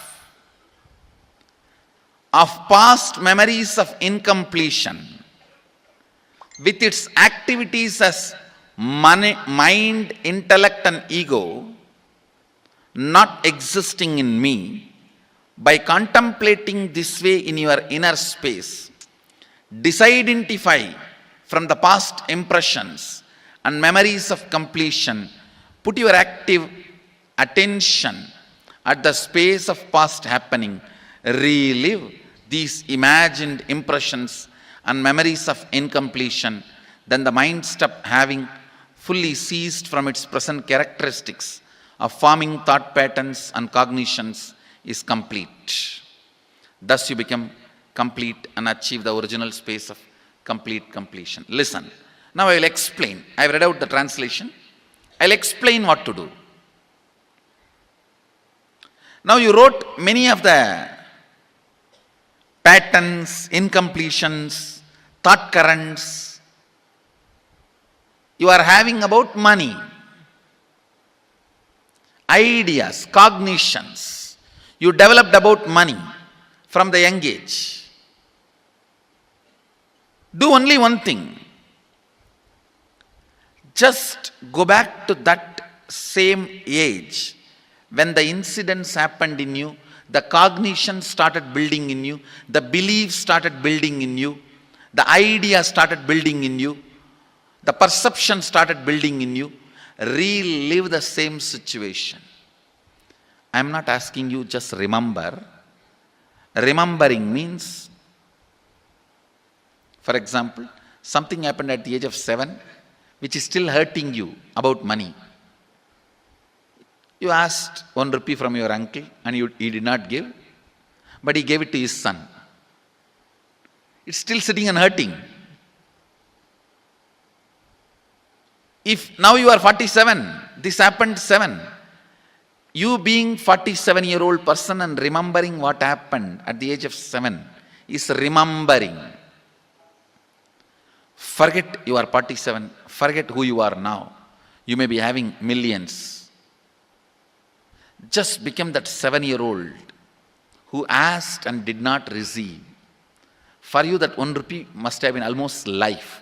I have seen people, they develop even wheezing when they were not given as simple as a chocolate or an ice cream by their friend or family or brother. I have seen. Because for a child, it may be life. Just go back, forget who you are now.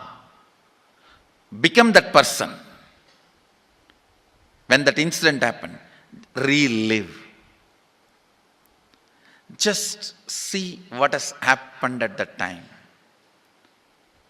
You will see many of the unknown, suppressed emotions will break.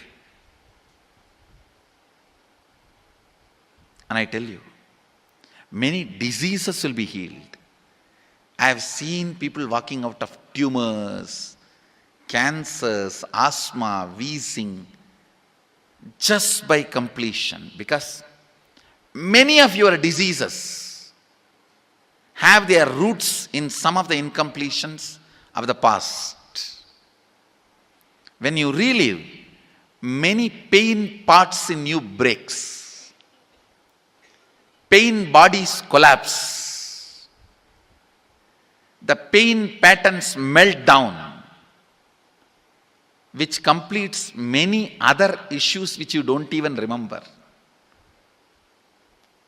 I have seen when people do completion, to complete the wealth-related incompletions, suddenly they get into health, because the same incompletions which created wealth issues only were creating health issues. When they melt down, people become free even from both. Listen carefully. I'll repeat once more. Now you would have written so many patterns, incompletions, thought currents, ideas, cognitions. Take few minutes. Go back to each incident, each pain, each hurting. Relive. Relive. Relive. Don't justify what happened. Don't try to console yourself. No consolation will work. No justification will work. Neither help others nor try to help yourself. Just relive. I've seen when somebody has tears, others try to console. No, relax. You are not more compassionate than me. Let me do that job. You don't interfere in my job. Let you just go through. Even you don't try to console yourself. That is not going to work. If something has to break inside, let it break. It's okay. When you relive, the powerlessness, incompletion, loses power over you. I'll guide you step by step. And I commit with you, I'll lead you all to completion. And I know how to awaken, trigger the incompletions in you and break them, help you to relive and relive.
So beautifully, Swamiji took us all through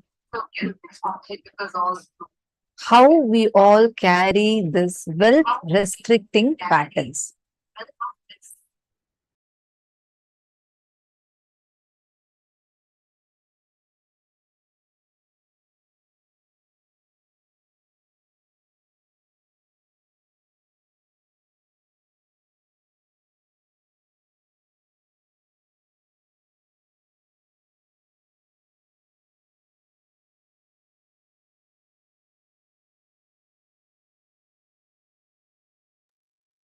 The way how Swamiji explained to us, so beautifully explained it to us, right? The wealth restricting patterns, like whatever you all had written down so far. And we all saw about how the conflicting desires, contradictory desires, and complicating desires in us were stopping us from manifesting wealth. And the limited cognitions we all have been carrying about wealth. All these things have been blocking us from manifesting wealth. Till here, all of us are there together.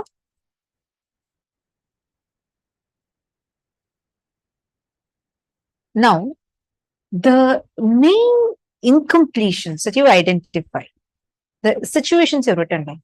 Now, all you need to do is just go back to that same situation. You all have written down certain situations. See, you all have listed down desires. And you all also made a list of the situations. Am I right? If you have not yet made it, please make it now. Because this is an important step, as we had mentioned even in the morning. Today's every single session is too important for your wealth manifestation. Even one session, if you miss out, you're missing out on something big because it's like a step by step process. In case you have anyone who is there who wants to manifest wealth, even now you can get them. It's not too late. Get them, but make sure that they're there sitting throughout. Awakening the wealth conscious will, that wealth consciousness, that itself will align your whole thought current and the consciousness towards life positive. Wealth positive consciousness will make you more and more life positive and wealth positive. Now, you may be operating from the cognition of wealth negativeness. Many of your desires, your movements, your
how many of you are understanding this part? See, the cognitions, the limited perceptions, limited cognitions you carry about wealth affects your wealth manifestation. Till this, are all of us clear? The contradictions, conflicts, complications in our desires make our desires to not manifest.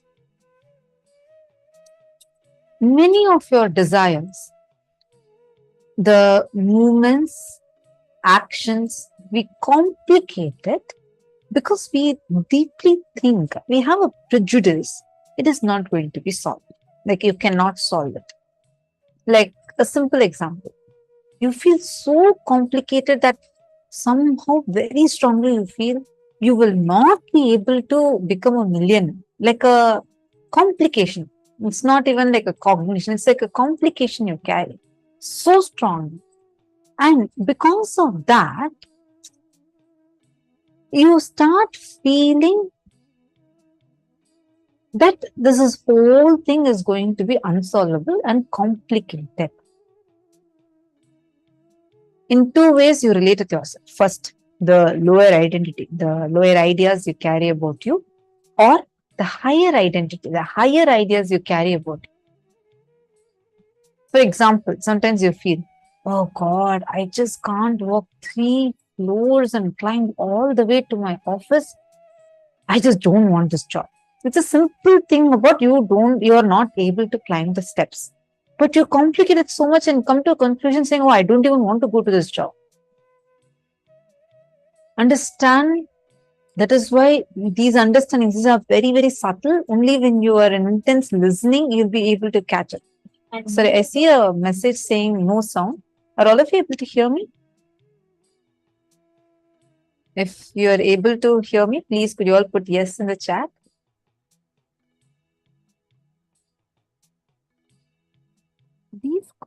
These constant conflicts in our inner space that we carry, for most part, we are unaware about this conflict. So we don't even realize or we don't even understand how this whole conflict happens in us. But we end up getting into this vicious cycle and pattern, and we keep pushing ourselves into experiencing the same thing, repeating over and over and over again. Understanding?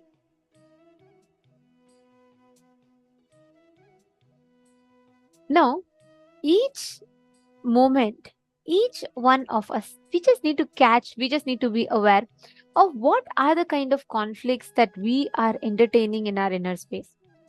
See, giving 1 crore or having 1 crore doesn't make somebody wealthy. Somebody who feels wealthy gives 1 crore. Understand? Abundance is the confidence they have on themselves and their existence to manifest as much as they want. So they go on sharing. This is simple law of life. Swamiji tells you sharing to the society so that society can contribute back to you, so that you can keep continuing to contribute to the society, is the right understanding of wealth. That's the right way to earn wealth as well. Many times we get stuck in the conflict to try and identify, oh God, am I doing the right thing? Is this what it is? Am I manifesting the correct way? Many times it's like, again, let's go back to the balloon example, right? So I have a balloon and I have a balloon which is confused shape, some random shapes. I have a balloon which is square shape. I have a balloon which is circle shape. Each one are different shapes. Whichever balloon I blow air into, that balloon becomes a reality. Now, same way with all your desire, whichever desire you blow air into, that desire becomes a reality. But unfortunately, the whole struggle, the whole game is between which desire do we fulfill, which desire should become reality. And Swamiji is so beautifully taking us through step by step of understanding these restricting wealth patterns.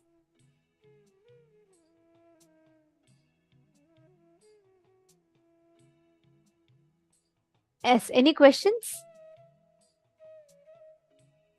Okay, Ma Vinuta Nagaraj is asking question. Ma, if I don't like to work but want to do something meaningful like helping people with yoga, but also desire to become wealthy, is that is that contradiction? Is that contradicting desire? Okay. See, Ma, please understand. First thing, what you're trying to do is you're trying to complicate the whole desire. It is like this. You want to earn well. Okay, let's say, I'll give you another example. You want to eat, but it is like you're going for a yoga class, gym. And then you're planning, oh, let me go and do some more gym so I'll become more hungry, then I can come back and eat more. It is just complicating the whole process. Understanding? So, our ability, see, your desire, your intention is to make money. Working towards that is achieving what it is. Now you're trying to go a whole circle round to reach it. See, just wanted to add to this answer. Ma Vinita Nagaraj, actually, your question is the perfect example of a complicated desire. I want to read out the question once again so everybody can listen to it. So we all understand what is exactly the complicated desire. Okay. See, I'm going to read her question. Question. Ma, if I don't like to work, but want to do something meaningful like helping people with yoga, but also desire to become wealthy, is that contradiction? First thing, you having the desire to become wealthy has nothing conflicting, complicating with wanting to help people. But you are not having a clear, straight path as to this will lead me to become wealthy. Instead, now you're complicating it, saying, oh, I don't like to work. I want to help people. Then through that, I'm going to do this. There's no clarity in your thinking even. But it's all getting so complicated. By end, you almost feel so impossible saying, oh, I cannot become wealthy. It just feels impossible, like almost feels like unsolvable. And you start feeling like, oh God, I have to work so much. And then you neither go for helping people doing yoga, nor do you go for actually going like, and you struggle for becoming wealthy. And you end up going for a job which you don't like to. How many of you are understanding this? Mamita, are you catching it?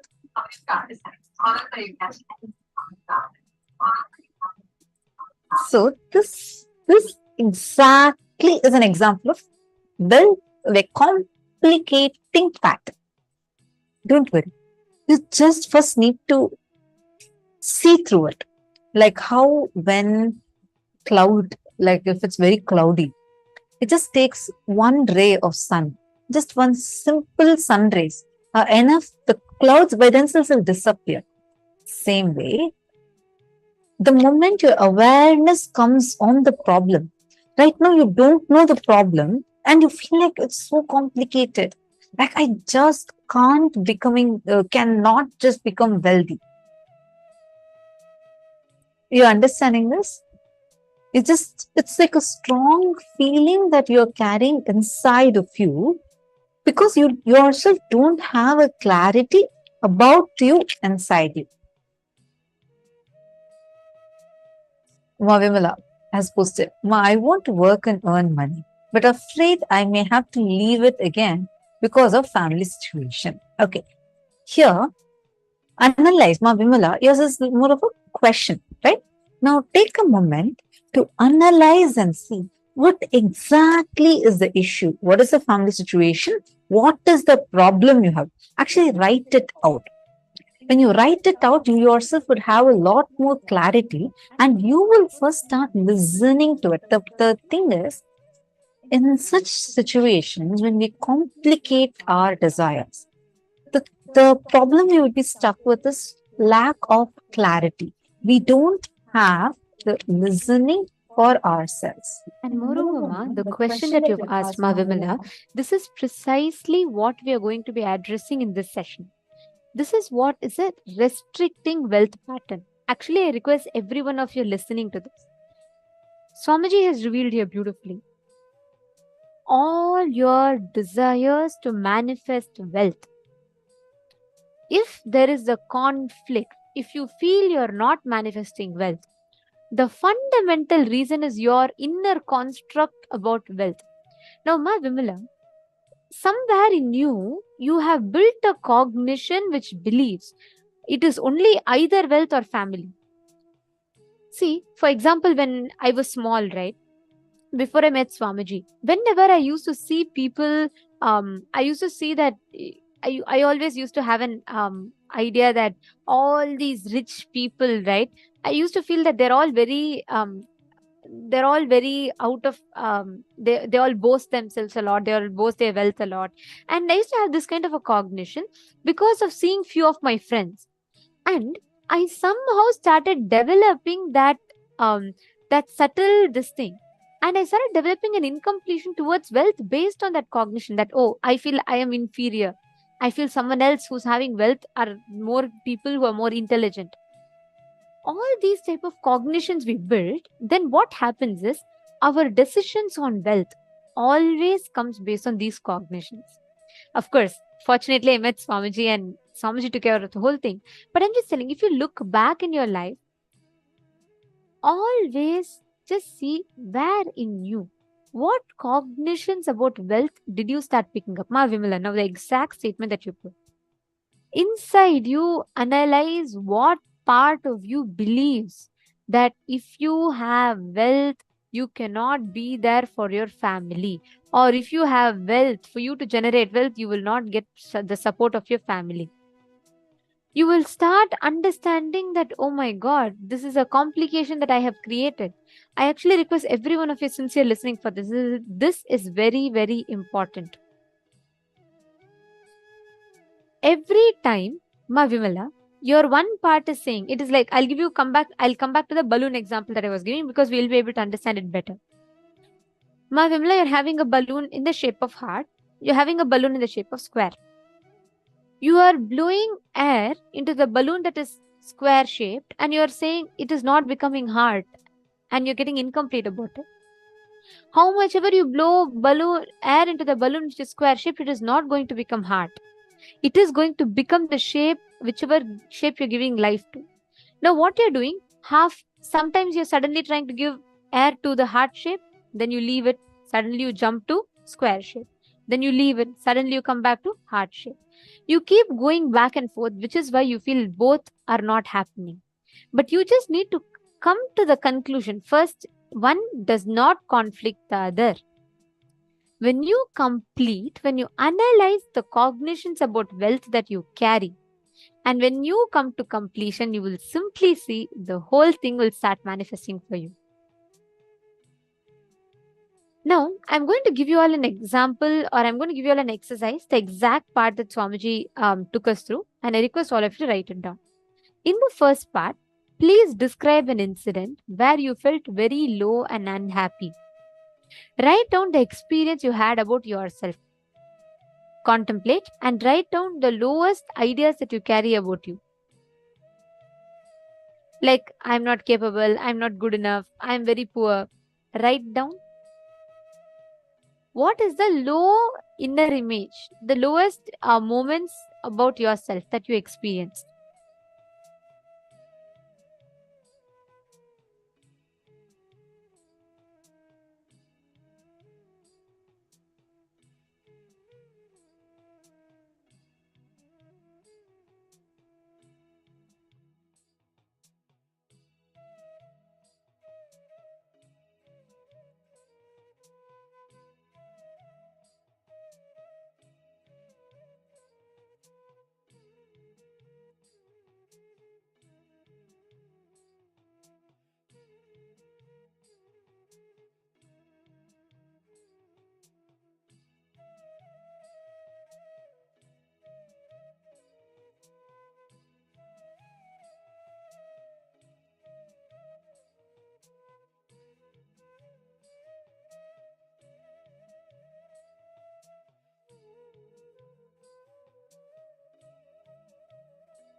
Nityanandam, yes.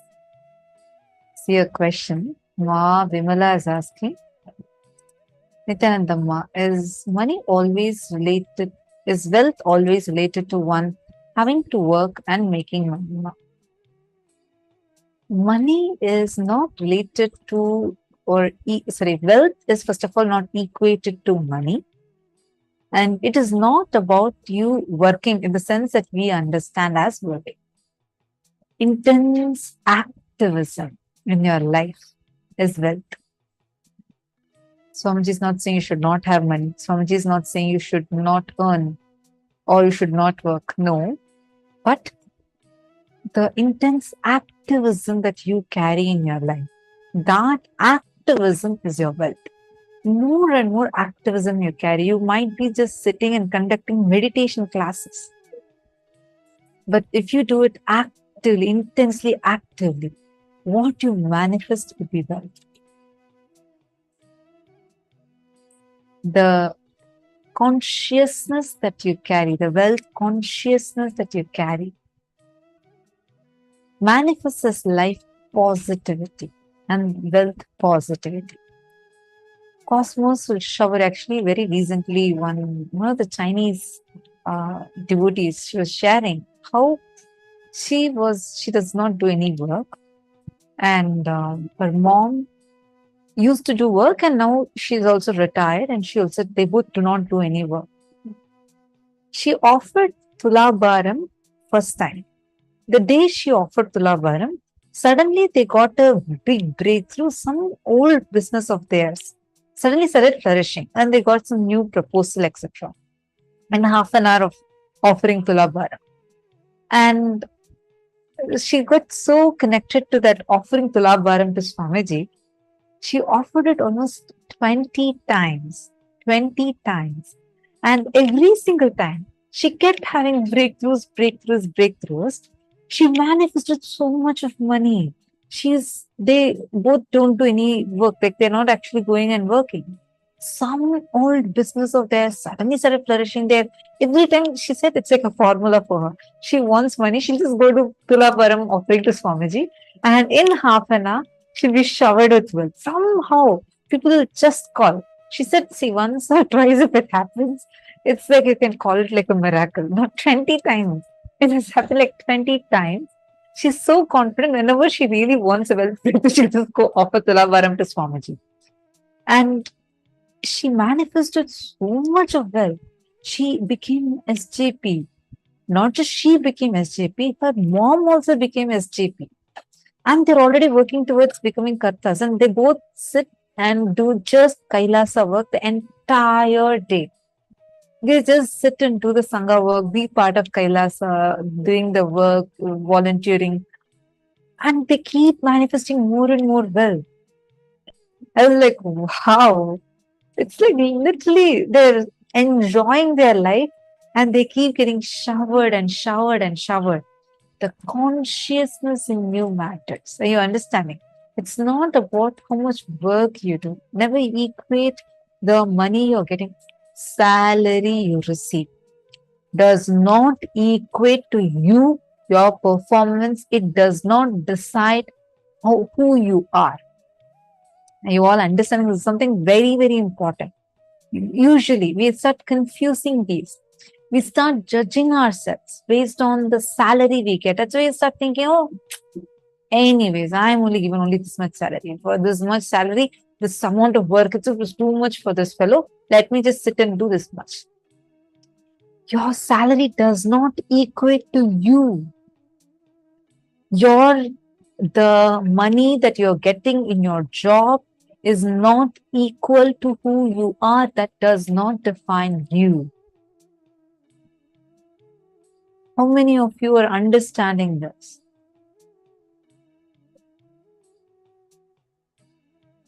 Mapuja Kumar is asking a question. Nityantam Mapuja, nice to have you here. What does activism mean in this context? Just being more active or doing something enriching? Okay, beautiful question. Activism in this context is whether it's a work or anything, any front that you want to involve and do. How active you are towards making that happen, just being intense. Actually, Swamiji is an amazing technique to become to become someone who attracts abundance and wealth. Try this. Just 11 hours a day. 11 hours a day. You should be intensely excited, enthusiastic for 21 days. Just intensely excited, enthusiastic, 11 continuous hours. You should be awake, doing things, being involved into things. Just 11 hours for 21 days. You will see suddenly the wealth will start just showering.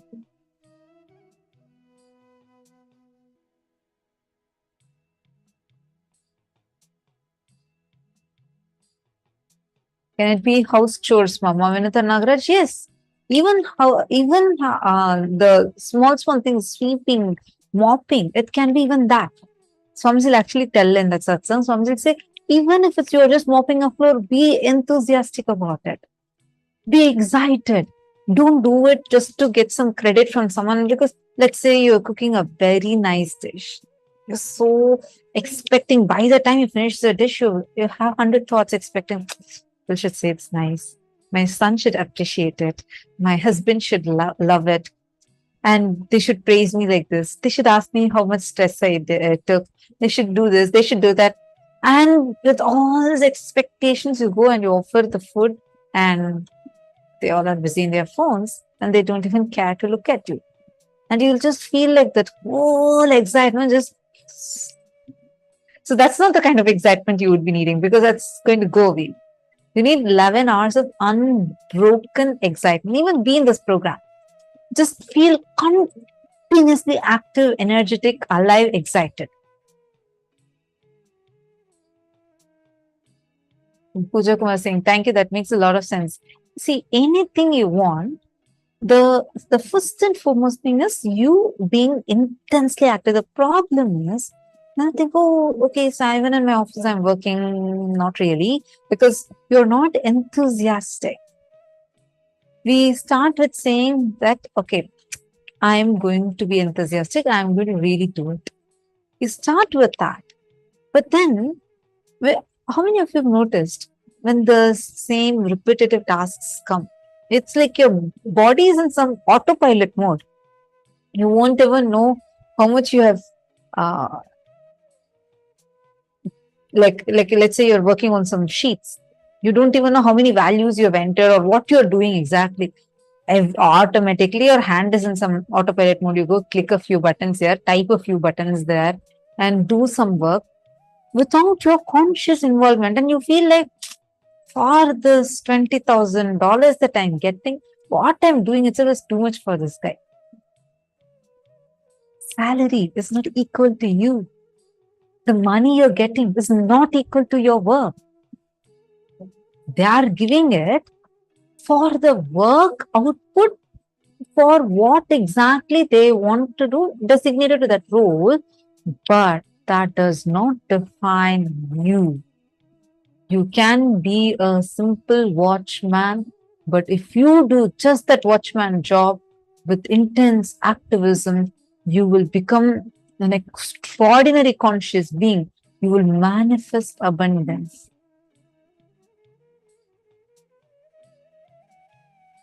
Kalyan Smarya's posted, I have this huge restricted thought that money should only come from salary and doing business through selling time, talent, or labor. Money coming from other ways like investment, lottery, or any unexpected way is unstable and should not be celebrated. How to break this? Ma Kalyana Sundari, first thing, when you get money through lottery, you can never become a millionaire. There are how many lotteries have been conducted?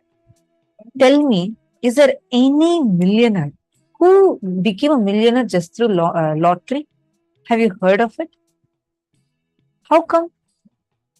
Some lotteries give you $5 million. That should be more than enough to make you declare yourself as a millionaire. And why? Why are people not millionaires? Understand your, when you get a lottery, your consciousness is not wealthy. Your consciousness, only when you become wealth conscious, your consciousness should become wealth positive, you will be showered with wealth.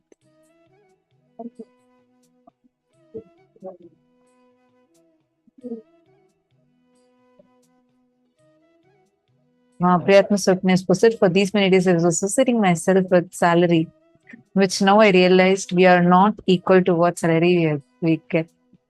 Amazing one. This is exactly what Swamiji actually reveals, ma.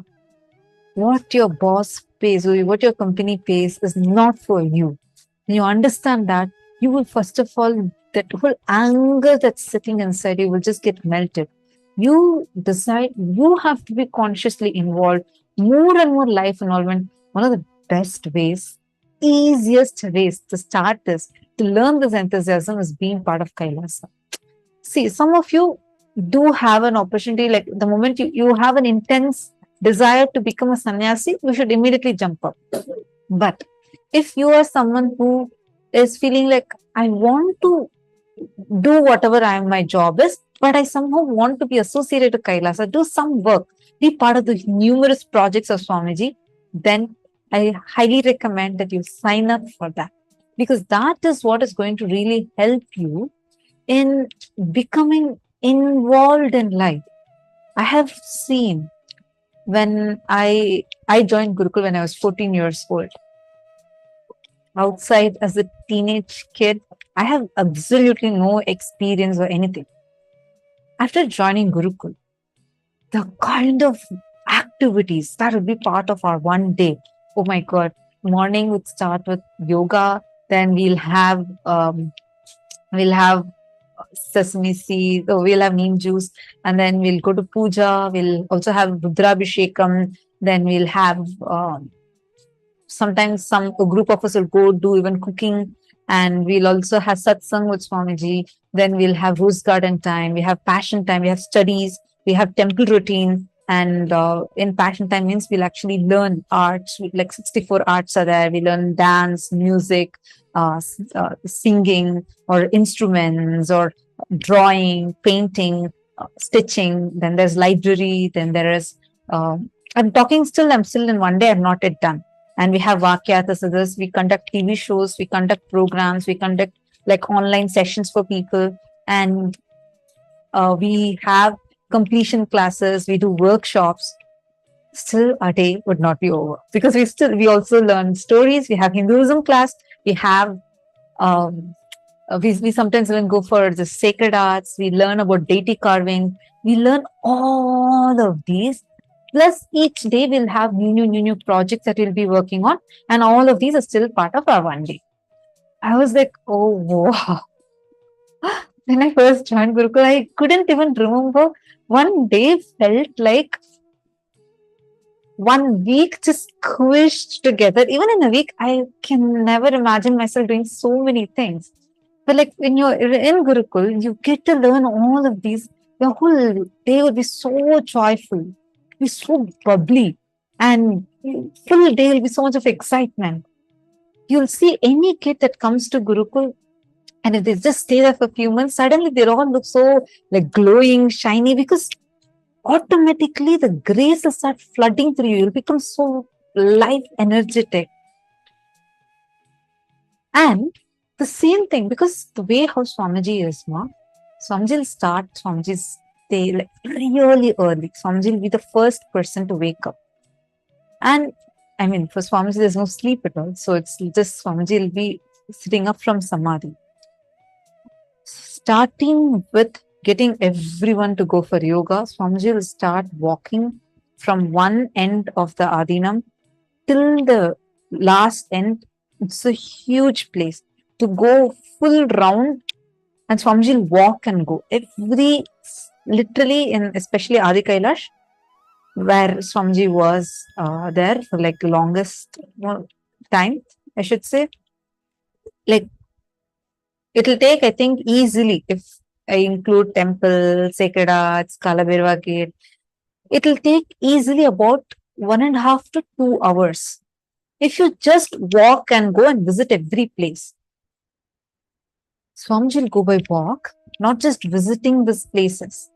Swamiji will walk and go, visit every single department and micromanage. Swamiji will go sit with the deities, see the deity carving. Simultaneously, as Swamiji is sitting and seeing the deity carving, Swamiji will, many times he himself will get on the ground and like do the deity carving. And then Swamiji will be giving vision for construction. And Swamiji will be doing the calculations. Swamiji will have meetings with the engineers and the infrastructure management team. And then Swamiji will be talking to the programs team. Swamiji will give the vision, detailed vision. When I say vision, it will not just be one vision statement. You should see Swamiji will give like in at least half an hour meeting.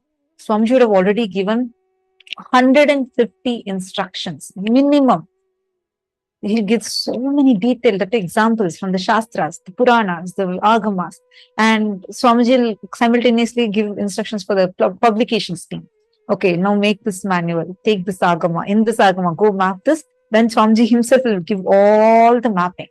And then Swamiji will be walking, going from temple, starting from temple all the way for going around the entire Adinam once and then going to the Kalabhairava gate. There, Swamiji will ensure that the pujas are happening on time, authentically, and Swamiji will give micro details like, okay, today for Kalabhairava, offer, do the Vastra Alankar like this, and Swamiji himself many times will teach the Alankar. And after finishing all of these, Swamiji will come for continuing the, like, Swamiji will come and ensure that the programs, everything is set up. And Swamiji will do puja. You all need to know, till date, not even once Swamiji has missed puja, no matter what. No matter what, Swamiji might miss eating or going into samadhi. Even sometimes when Swamiji enters into samadhi, Swamiji even will miss breathing, but never miss puja. And like after finishing that, Swamiji will come and sit and start conducting the programs. So all the participants would be there. It used to be physical programs, right? And then Swamiji will be conducting the programs. While Swamiji is conducting the programs, in between there will be like breakfast break, lunch break. So during the break time, participants will be going for eating. Swamiji will be having Adinavasis meeting. And then, of course, I think I missed satsang in between. So like this, actually, Swamiji's day would be so packed. And this will go on till, let's say, darshan and all. Swamiji will give sometimes till 1 a.m., 2 a.m. in the night. She'll feel like, oh God, please no, can Swamiji take a break? It's like 2 a.m. midnight. Swamiji would just get up and start walking, going for one final round to check whether everything is safe, if the Adinam, everything is proper, and everyone has gone into their respective places, or all the doors locked, lights are all properly turned off, every department is proper. Swamiji will go to the entire Adinam round till like late in the night after giving darshan. And you all need to know, when darshan, physical darshan is happening, there'll be like 1,000 people, 2,000 people. And how, with what smile, the love, care with which Swamiji will start the darshan. Till the 1,000th person, Swamiji will treat them with the exact same smile, love, and care. Doing all of these, Swamiji will manage minimum at any given point of time, minimum as much as we know itself. Swamiji will be handling at least in a day, moving minimum of 500 projects. I'm talking about very minimum number. Now think, just listening to this, many of us will feel like, oh my God, it's just gone above my head already. And I'm still talking about one day. Whether attending to the devotees' prayers, attending to the Adinavasis, attending to the projects, attending to each aspect of the project, it will be like so much of energy. Till end, Swamiji has so much of energy. Again, next morning, 2 a.m. The next morning by 4 a.m., you will already see Swamiji starting to go around. You'll be like, does Swamiji never ever even go for any rest? That kind of intense activism. How do you think otherwise? Swamiji is just 46 years old. How can one person create an entire nation for Hindus? That too for Hindus, despite facing so much of attack and persecution. It is intense activism. Intense. More and more you involve intensely in your life, more and more you will be active.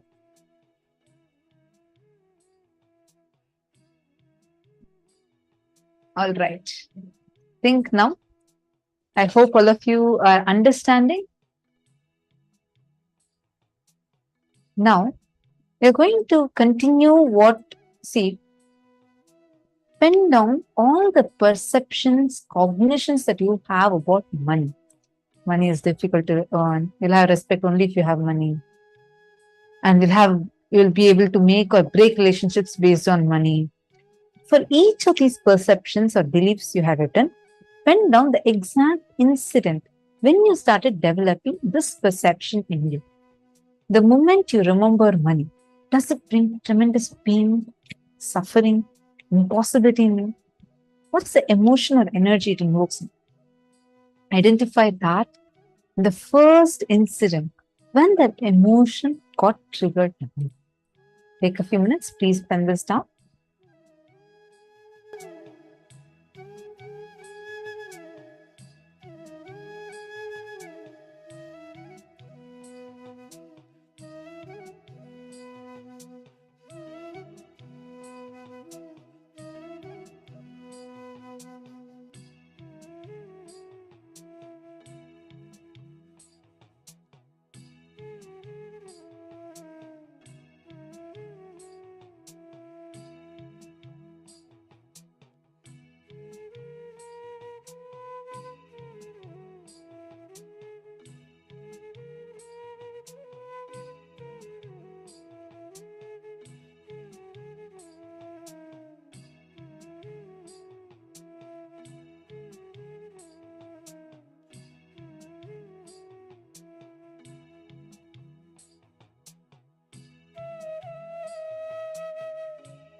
With that intense space, in the space of completion, as Swamiji beautifully reveals, all patterns are actually powers.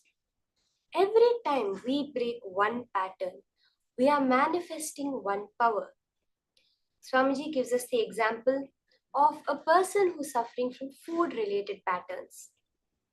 If he breaks the pattern, he will immediately manifest the power of being without food, nirahara. Every time we complete a pattern, we are manifesting wealth in our life.